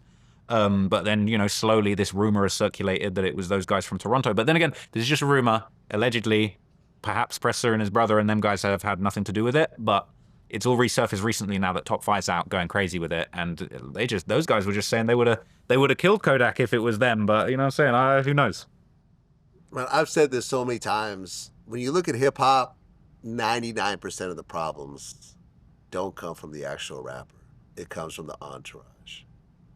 If you continue to surround yourself with a bunch of knuckleheads who don't actually contribute anything business-wise, they're just there for intimidation, or they're there because they've been around you for a certain amount of time, you're asking for a whole bunch of problems which you are going to have to pay the price for. Like, for example, I just flew down to Savannah, Georgia to interview Quando Rondo. He's up on all types of drug dealing and gang charges. This guy has, like, songs, hundreds of millions of streams. He's got an album with NBA Youngboy. I know he's not pushing drugs. And especially it's weed. But, weed just happens to be illegal in Georgia. But, like, he's caught up in a whole case clearly because of his friends. Like, I've gotten caught up. I remember when I first, VladTV first started getting hot, I surrounded myself with a bunch of street guys and they started causing problems and almost beating people up on my behalf and stuff like that. And I had to be like, okay, I got to separate myself from this. I'm going to get sued.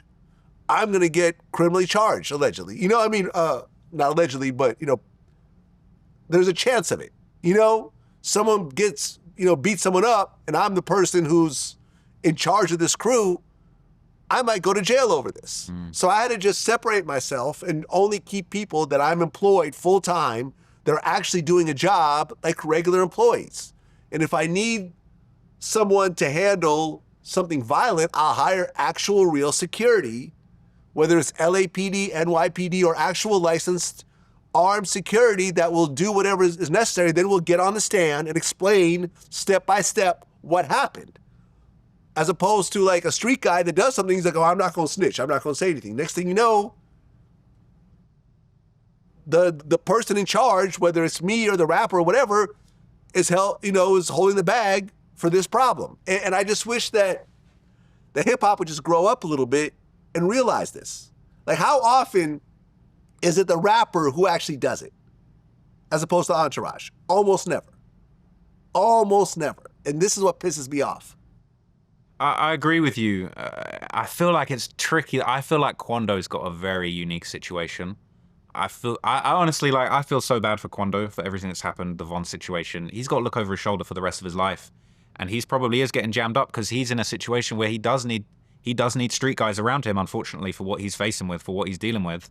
At least from the outside of how it looks, he's got one of Chicago's most dangerous gangs that are on him for life. And he's in a lose-lose situation, and he's probably having to keep these guys around him for protection. And then he's getting jammed up with stuff that you agree, like, he's not involved in any of that side of things, but he's probably damn near got to keep these guys around him for his own safety. I don't know if Quando can even hire real security for the situation that he's dealing with. I don't even know. They've tried to kill him numerous times. Well, yeah, I mean, his best friend, Lil Pop, got killed in front of him in the car in L.A.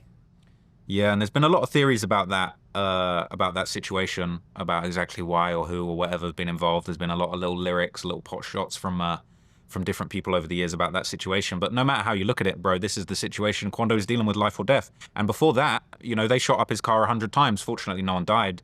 But, he was, I think it was in Waycross, Georgia. Before that Pab situation, they lit up his car 100 times. They're saying it was, there are a few different theories about what it was. Allegedly someone in his entourage got hit in the hand or something else. He's got to deal with this situation of these guys coming after him probably forever, realistically, for what's happened. It's very unfortunate.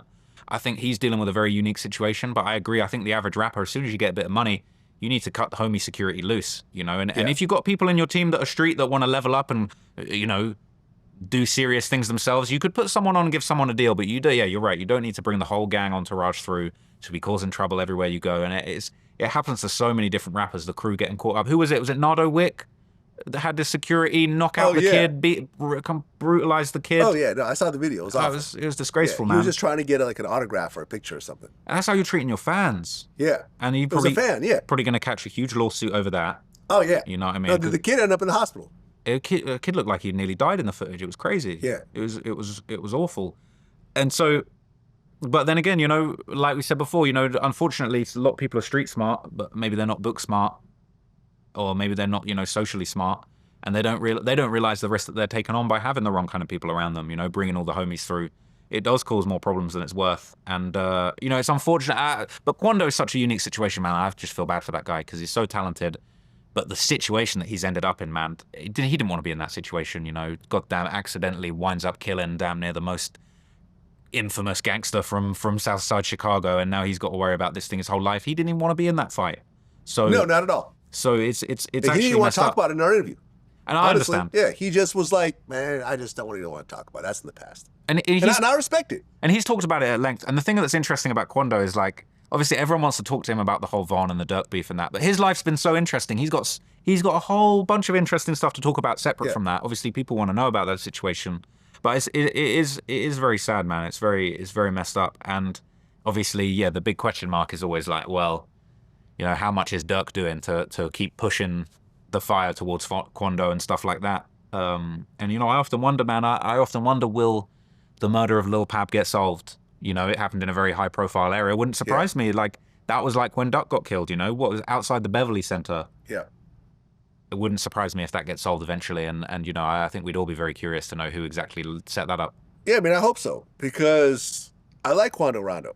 We got on the phone. He's like, yo, I want to do the interview, but I'm on house arrest. and I don't want to do it remotely. So if you want to do it, come down to Savannah. I said, okay. I flew down to Savannah, flew in a couple of my camera guys, rented out a hotel studio, and he was there. We did it. Ended up being a dope interview. And he pled guilty to I think drug dealing charges or something like that, and he's gonna be sentenced in December, and I think he's facing 5 years. Which is too bad, man. It's such a shame, bad. man. He's a talented guy. Such an incredible artist. So unfair the way that the industry kind of blackballed him because of a situation that he didn't really want to be involved in. No, not at all. He actually didn't have any beef with King Von when Von attacked him. This is the He thing. was actually surprised. They were cool at a certain point. There's a video of them hanging out. It almost reminds me of a Tupac situation. Absolutely. Where you got a guy who jumps on someone who you shouldn't jump on because this guy's connected. Yep. And he's got people around him who are willing to do whatever to protect him.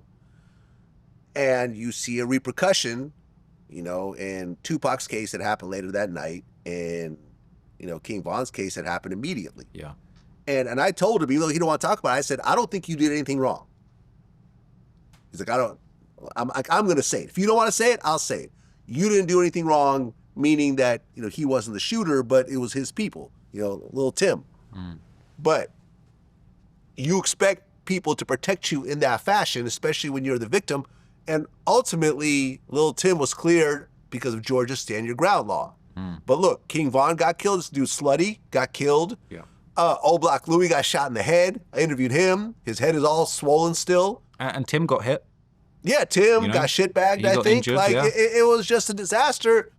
Quando can't do shows in certain areas. You got all these crazy King Von fans that are blah, blah, blah all over the internet.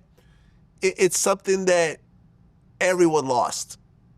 Everyone lost. Some lost way worse than others, but ultimately, 100K Track, he got shot in the leg. I interviewed him afterwards. It's all bad. I was supposed to do a King Von interview. Me and Track were, because I'd already interviewed a bunch of Track's artists like Hot Boy and stuff like that. So we were in the process of trying to make it happen. So I never got that interview. It would have been probably Von's biggest interview. There was a lot of stuff going on that really all ended unnecessarily. Yeah. Well, speaking of Tupac, you made a video of how Tupac faked his death. Yeah. Which is cap. That was an April Fool's video. Is that what it is? Yeah, that's what it was. Because Tupac really is dead. No, but the idea of that video is it was April Fool's, but what I wanted to do with it is to kind of actually present all of the bullshit theories of Tupac still being alive as fact, and then sort of say at the end, all that's cap, but those are actually the theories. Because the theories about Tupac being alive are actually very interesting, because the little bits of media and the little bits of tidbits of information that actually build this supposed narrative that he's still alive, he's in Cuba, he's hiding out, he's had reconstructive surgery, they're all very interesting. Tupac's not alive. That was definitely an April Fool's. So, you know what I'm saying? It's just, it is what it is. But, I think the legend of Tupac is just so big. You even in that video, you have even Suge Knight himself was walking around saying, Tupac's still alive, man, he in Cuba. Even Suge is saying that he was there when that happened, right? So, these internet conspiracy theories do get out of hand. There was a whole fake documentary made about the guy that allegedly, he said, I helped Tupac get out the country and we actually took him via helicopter away for, it's crazy. But the degree to which people take it is just insane. But that was the idea of that video. But that's not fake news. That was a bit of April Fool's. And I do say at the end, okay, these theories are cap, but that's what it is. Well, you did a doc on Draco the Ruler. This was someone I interviewed. I believe I did his first interview out of prison. Out of jail, I guess, because he was in county for a long time. And I remember they even reached out to me to do the interview while he was still locked up and he was facing the murder charge. And I said, I don't want to do it because this will be part of his case. I don't want to be the reason why he gets convicted. So, but I'm like, as soon as you get out, I got you. He came out, I got him. Dope interview. He became a really serious force in LA hip hop. I mean, in fact, a lot of people say that most LA rappers now rap. The new generation, the young kids are rapping like Draco. Yeah. He leveled up. He started to get big. Drake jumped on a song with him. I think Sweetie jumped on a song with him. He was, he became a millionaire relatively quickly. And then he dropped the song Ingleweird, which I thought was a big mistake. Yeah. Hard song, big mistake. Big mistake. Then, during a show that he was supposed to perform at, he got stabbed backstage, and to this day, it's an unsolved murder, which really shocked me considering how many people were there. Yeah. Whole thing's on video. It's on video, but they can't tell who's who. You can't see exactly who he is, but I've really analyzed and broken down that video. You can basically sort of see the moment that the blade sort of gets swung at him, and then obviously there's another video of him on the ground. Can you see the person who's actually swinging the? You can see the shape of them. I couldn't tell you who they are. It's kind of in a distance. The camera's kind of far, but you can actually see it. Like I could show it to you and slow you down and be like, this is where it actually happens, which is crazy, but it's super unfortunate, man. Funnily enough, before I came here this morning, I just did a podcast with Munchie B, actually. Funnily enough, connected to that whole situation. But yeah, super tragic what happened with Draco. But to be honest, man, like, having covered him very closely and learned a lot about him and read into that story, learned about the case, learned about him. He spent a lot of time in solitary confinement when he was inside. I think that really affected him mentally. And I think when he came out, he was really mentally disturbed, and he was on the warpath to diss his ops, to make fun of them. Obviously, Munchie B, who was cool with Red Bull, who was the man that lost his life in the shooting that Draco was on trial for, that he ended up, beating those charges, or the charges got dropped, sorry. Draco had been dissing Munchie relentlessly. The amount of lyrics that he dropped disrespecting him, he was, Draco had lyrics saying he was trying to get him killed. He said, Munchie B's blind, right? So he's got a lyric where he said, I just dropped 50 on a blind dude. He ain't going to see it coming. Draco's on songs talking about, I'm finna have them killed. I'm putting money on their heads. Inglewood, it's all about Inglewood, they're Inglewood families. That's that whole area, that guy Red Bull that got killed. Draco was just putting so much sauce on it. The amount of times that he was going live. He went live with the guy Kells, who was the kid that actually got convicted for the murder of Red Bull. And he was on live with him. Draco's beat his case, but Kells has gone down for the murder, right? And he's on there going, there's nothing they can say. There's nothing they can do. I'm outside.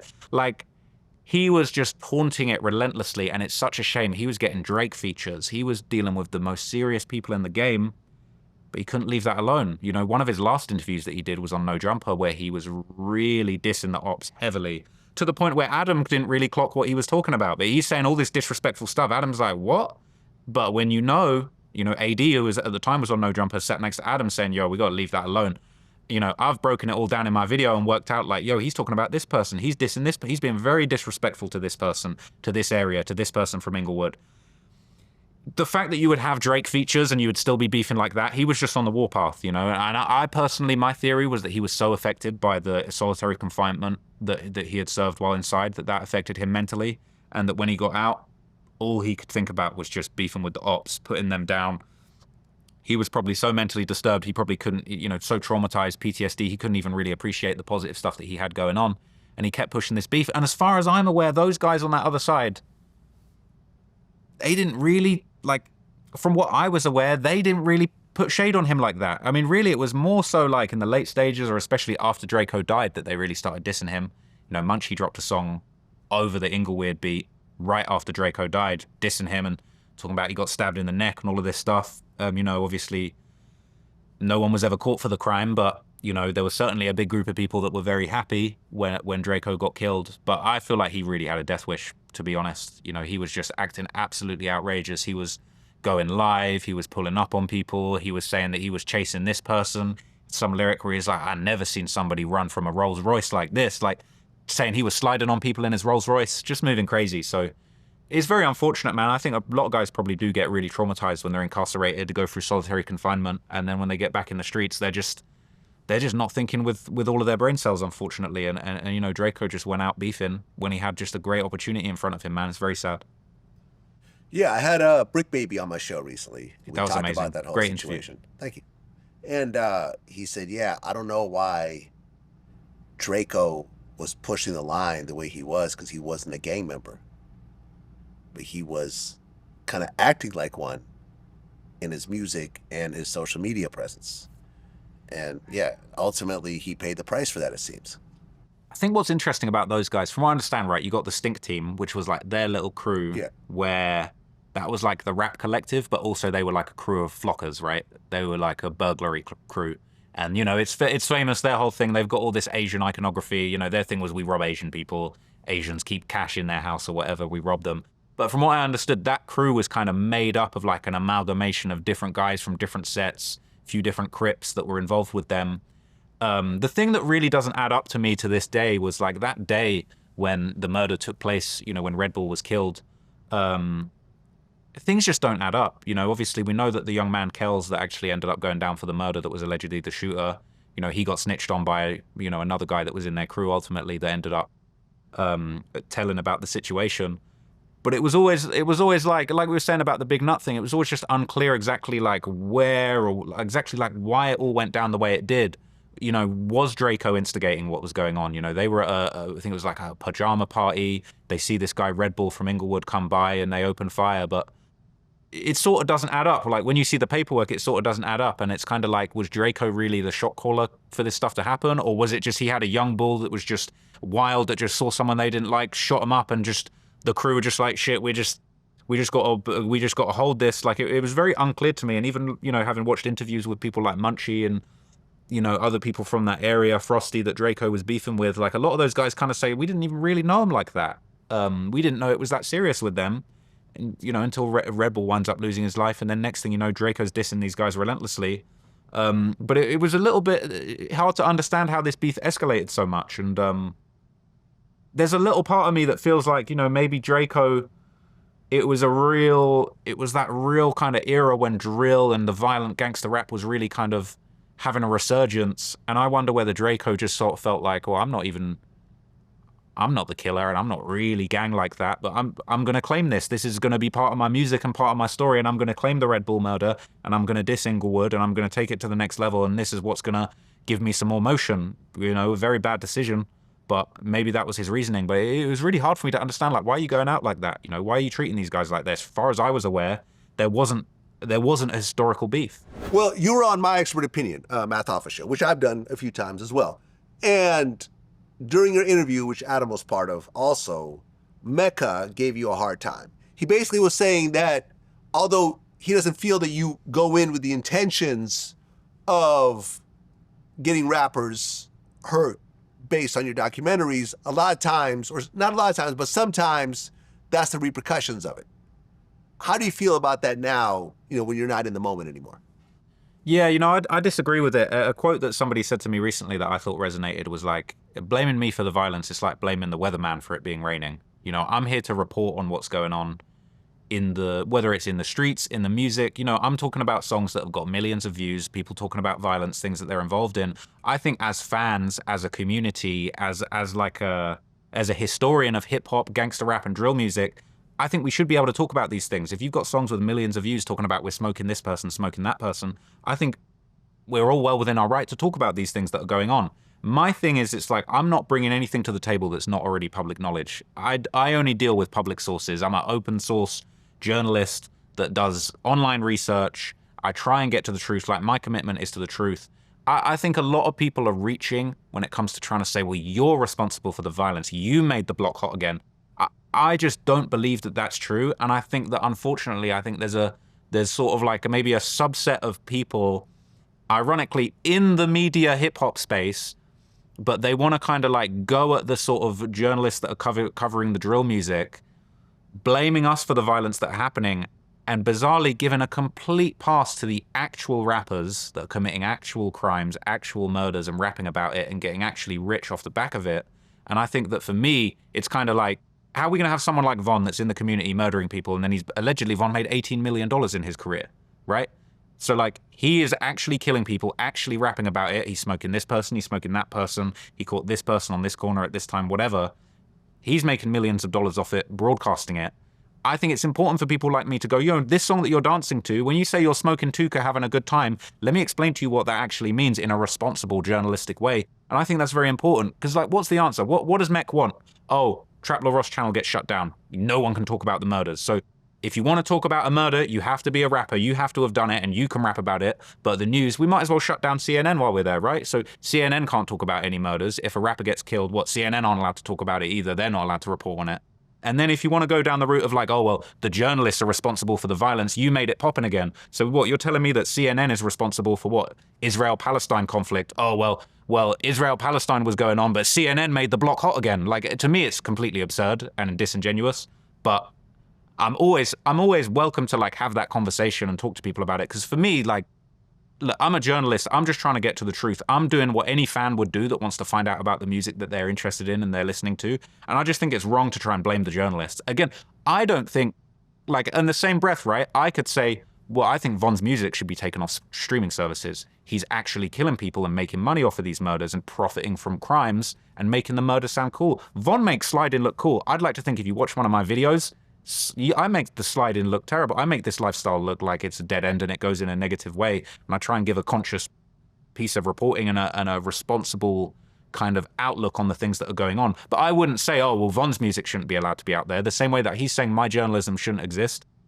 This is what's going on. It's the unfortunate truth that these are real people that have been killed. And I think people that try and like shut me down or like block my journalism for whatever reason, I think they're doing a disservice to the people on the other side. What about the victims of Von?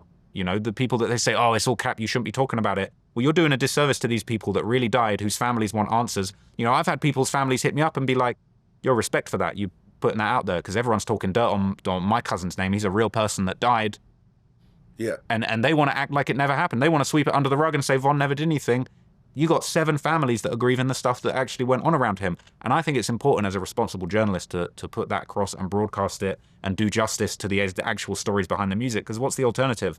What? We can just never talk about these people that Von killed and we just pretend that these aren't real people and we pretend that it's wrestling and that them 7 people that he says he got 7 bodies aren't real people.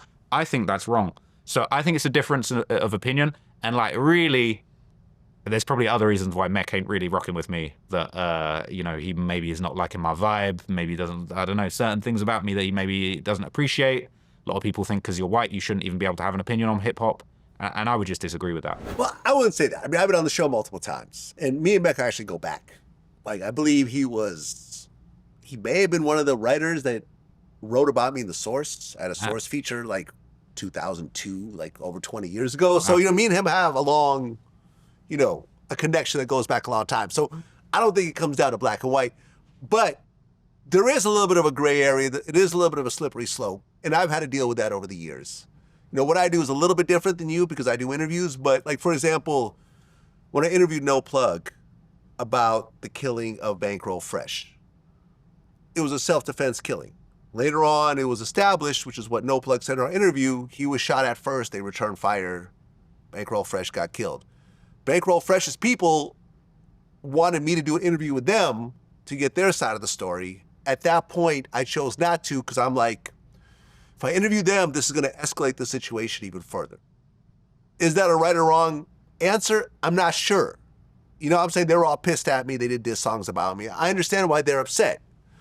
But, you know, there's situations, like I've mentioned earlier in the interview, where people in prison who have active cases want to do interviews with me to get their story out. And I have to pass because there's a worry of this interview becoming part of the case, which ultimately finds them guilty. You know, Taxstone wanted me to do an interview with him during his trial. And I said, I just can't do it. Like, you're my actual friend, you know, and you have a chance of potentially walking away from this. I don't want to be the person that puts the nail in the coffin for you.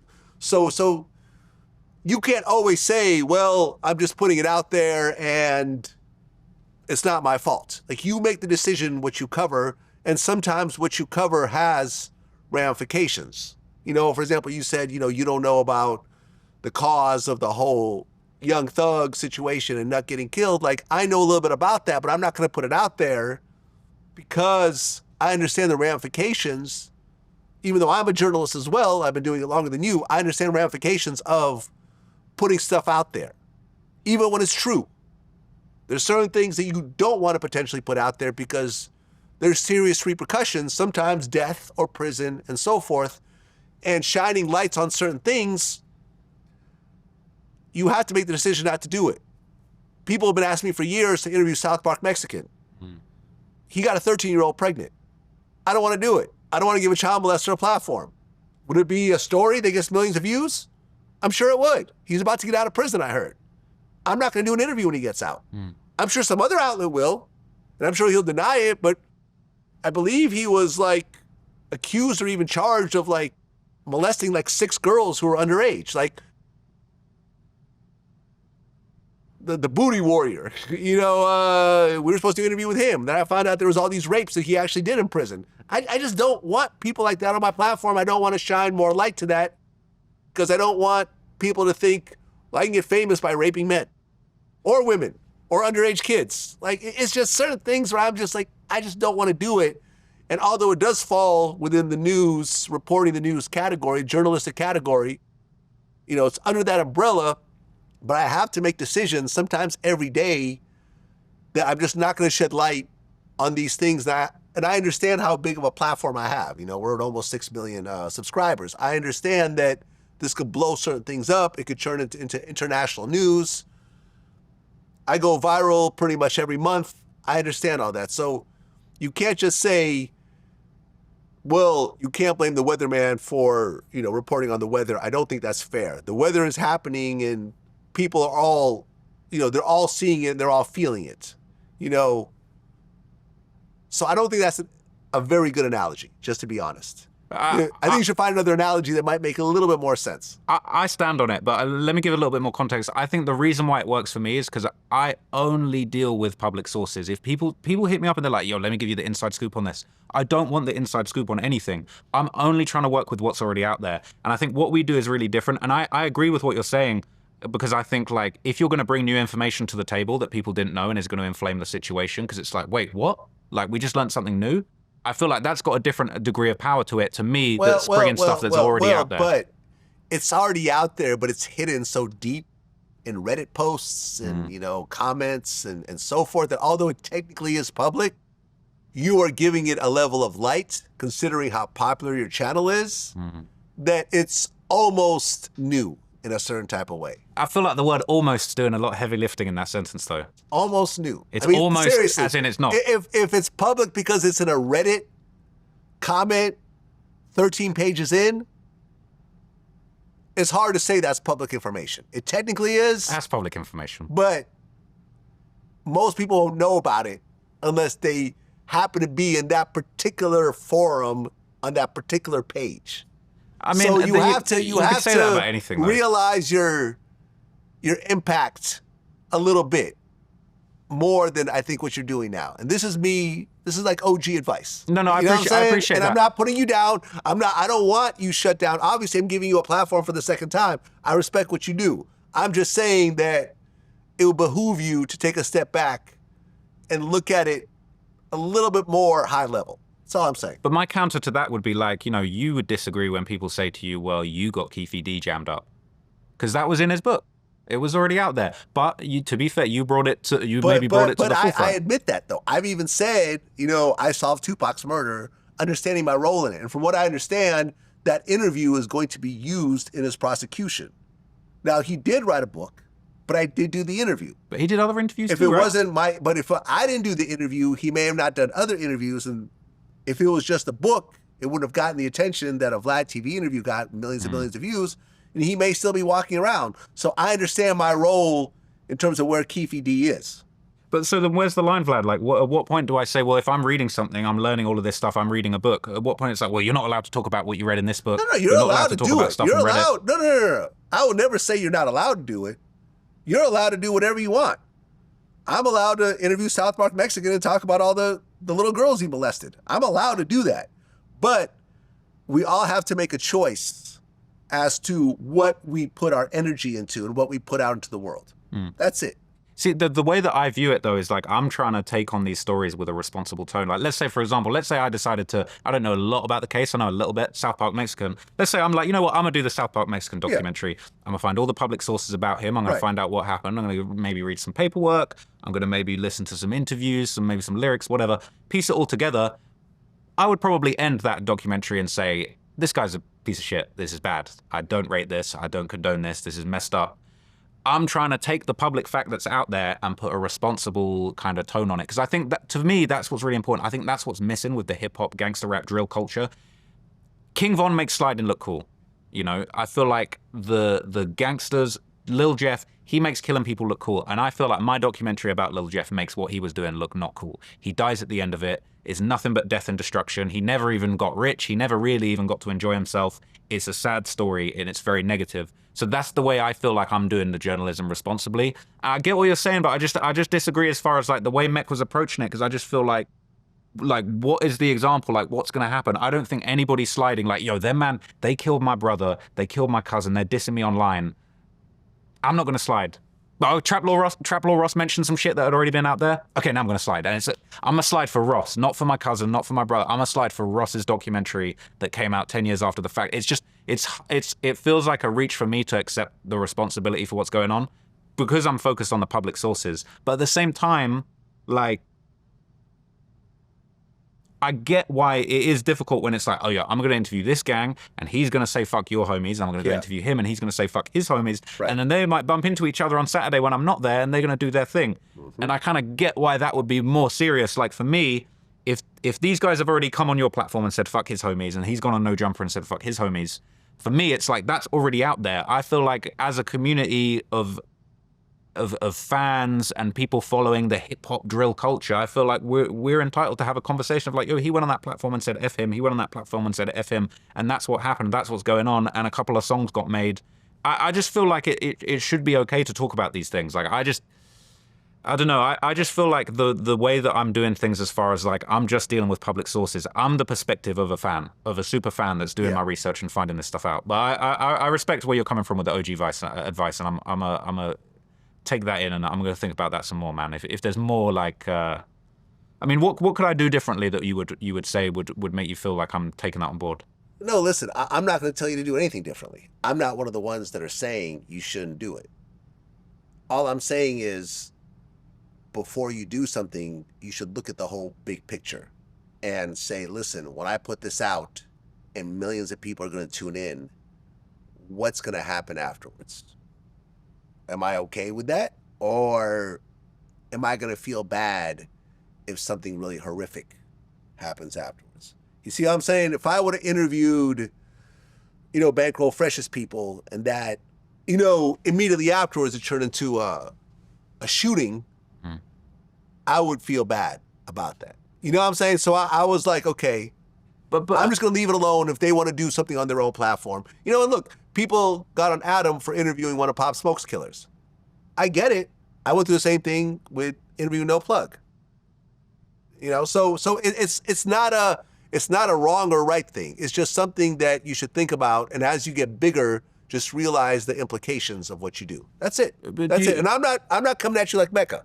No, I hear it. It's interesting, but it's interesting to hear the argument in a more level-headed tone because he was flying off the handle with it in a way that was. Mecca's going to be Mecca. No, but I'm curious to know about that because I feel like you're almost giving yourself too much credit there because like with the No Plug situation, blood had already been shed, right? Those guys are finna have shootouts over that situation. Somebody's been killed. Who knows? And it's probably not online. There's probably been situations offline about that stuff that's completely unrelated to you. I feel like it's a stretch for you to even blame yourself. Like. You didn't do that interview, right? But you did do the No Plug interview. But even then, I just don't feel like we could point the finger at you. Blood's been shed. That's a war that was already going on. Bankroll Fresh was doing what he was doing for the situation to happen, and it's kind of like, I don't know. Like, could you like give me an example where like you feel like an interview you've done or somebody else has done has actually led to something like that? Because I feel like that shit's already going on in the streets and to me, the most inflammatory thing is the music. To be honest with you, and I'm a fan of it. The easiest one is BTB Savage. BTB Savage killed someone in self-defense. Someone came into his home, allegedly tried to rob him. They started fighting over the gun. BTB Savage's girlfriend, I believe, took out the gun and killed him. Killed the guy that was trying to rob him. And he talked about it in the interview. And look, I had a situation with a home invasion. And, me personally, and I, thought I'd killed the guy. So I'm very sensitive about these types of topics. And I feel that you should be allowed, when someone goes into your home, you should be, and tries to, attack you in your home, you should be able to respond with deadly force. I'm all for that, right? The interview came out, and then he posted a picture on his Twitter of him in the room with the guy's blood all over the floor, and he's showing off his jewelry, and it said, too much motion. And I believe right after that, he gets killed. You don't blame yourself for that, though, for having done the interview, no? I don't blame myself, but I did feel awful when I heard that he was killed. You know, and I remember his mother went on this social media rampage. She was obviously very hurt, very upset. She accused me of somehow doctoring the interview and him saying he doesn't want to talk about it. I just want to talk about my music. That never happened. I'm 100% positive. I have all the raw footage. I'll release it if necessary. He wanted to talk about it. You know what I'm saying? Someone tried to kill him. He ended up acting in self-defense. He was never charged because it was self-defense. But I felt awful over that situation. You know, over him dying. He was a young man. He had his life ahead of him. I believe he had kids. You know, it was awful. And, you know, I have interviewed other people since then. You know, I've interviewed Hurricane Chris. He killed somebody in self-defense. You know, but it does make me think about there are a lot of times repercussions for these videos going out and becoming super viral. It upsets certain people, and people take it personally, and sometimes people want to retaliate and so forth. So would I have done the interview over again? Probably, because I felt it was an important story. It was already being covered, you know, in the media, and he had his right to talk about it. I don't feel like he glorified it. I felt that picture glorified it. I would have never. That picture came out after our interview. But that's the thing. I feel like people talk like, oh, your documentaries or your interviews are going to make people slide. I disagree. A picture in the crime scene surrounded by the blood, talking about too much motion. That's the most inflammatory thing about the whole thing, besides somebody actually getting killed, right? Yeah. So whether he did the interview with you, he would have done it with someone else. He would have just said the same shit on IG Live. The interview could have never happened. The dude killed someone and then he flexed the crime scene. And again, it's just like, it's like almost like if you pinpoint where the actual inflammation of the situation went on, I don't think you could point to the Vlad interview and say that. But I get what you're saying, and I feel like you getting personally involved and having done the interview and get to know him, you probably do have a degree of self-blame. Obviously, there's a big thing that's been going on in hip-hop recently. We had Brandon Buckingham just do the vlog with YBC Doll. He ends up dying the day after it comes out. And, you know, a lot of people were blaming Brandon and saying it was his fault and that he did this and that. But again, you just got to remember, YBC Doll was on every song talking about smoking this person, that person, the other person. He's on the block talking about, my man shot him, that guy just broke by, my man shot him. That's Doll. And he done a bunch of vlogs with different people. Brandon was devastated at the situation because he'd become friends with him. But, you know, I told him it's not his fault. You know, he can't blame himself. It's not the content's fault. It's not his fault. Doll was Mr. Disrespectful, putting himself in that situation. But I do appreciate what you're saying. I do really want to conduct myself with morals and ethics. And it's not my goal to get anyone jammed up by any means. So that's absolutely not what my mission is. You know, I'm on a hunt for the truth and to just try and get to the core of like the truth of actually the information that's available in the kind of public space. But you know, I understand where you're coming from, man, and I'm going to keep that in mind for sure. Yeah. Final question. One of my members, Joe Knight in 5647. said, "Are you related to Harry Potter?" That's my cousin. Is there a lightning bolt underneath those bangs? That's my cousin, man. We're from the same set, man. We're from the same set. Nah, they be hitting me the Harry Potter jokes all the time, man. You know, like I've embraced it. Up though, with those glasses. I've embraced it now. The glasses. You've embraced it? The glasses get bigger every time, man. Okay. I get thicker ones every time. Now I'm on the bow tie. Like I'm really just trying to overwhoop it now. Okay. You know what I mean? But nah, man, it's you know what I'm saying? Shout out to the Hogwarts gang, man. You know, that's the set. That's what it is. Traplo Ross, man. And by the way, why the name Traplo Ross? You know what? It's funny, man. I just came up with it, but the idea is it's folklore from the trap, folklore from the streets and from gangster rap and rappers. So it's trap lore, folklore from the trap. And Ross is actually my real name, so it's not a fake name. I'm actually Traplo Ross. So that's the reasoning, man. Well, that's what it is, man. Congratulations on your success. You know, these days in 2024, the YouTube space is definitely very crowded. You know, not only in my space, but in your space as well. Like everyone's got a documentary. There's tons of documentaries about me. Yeah.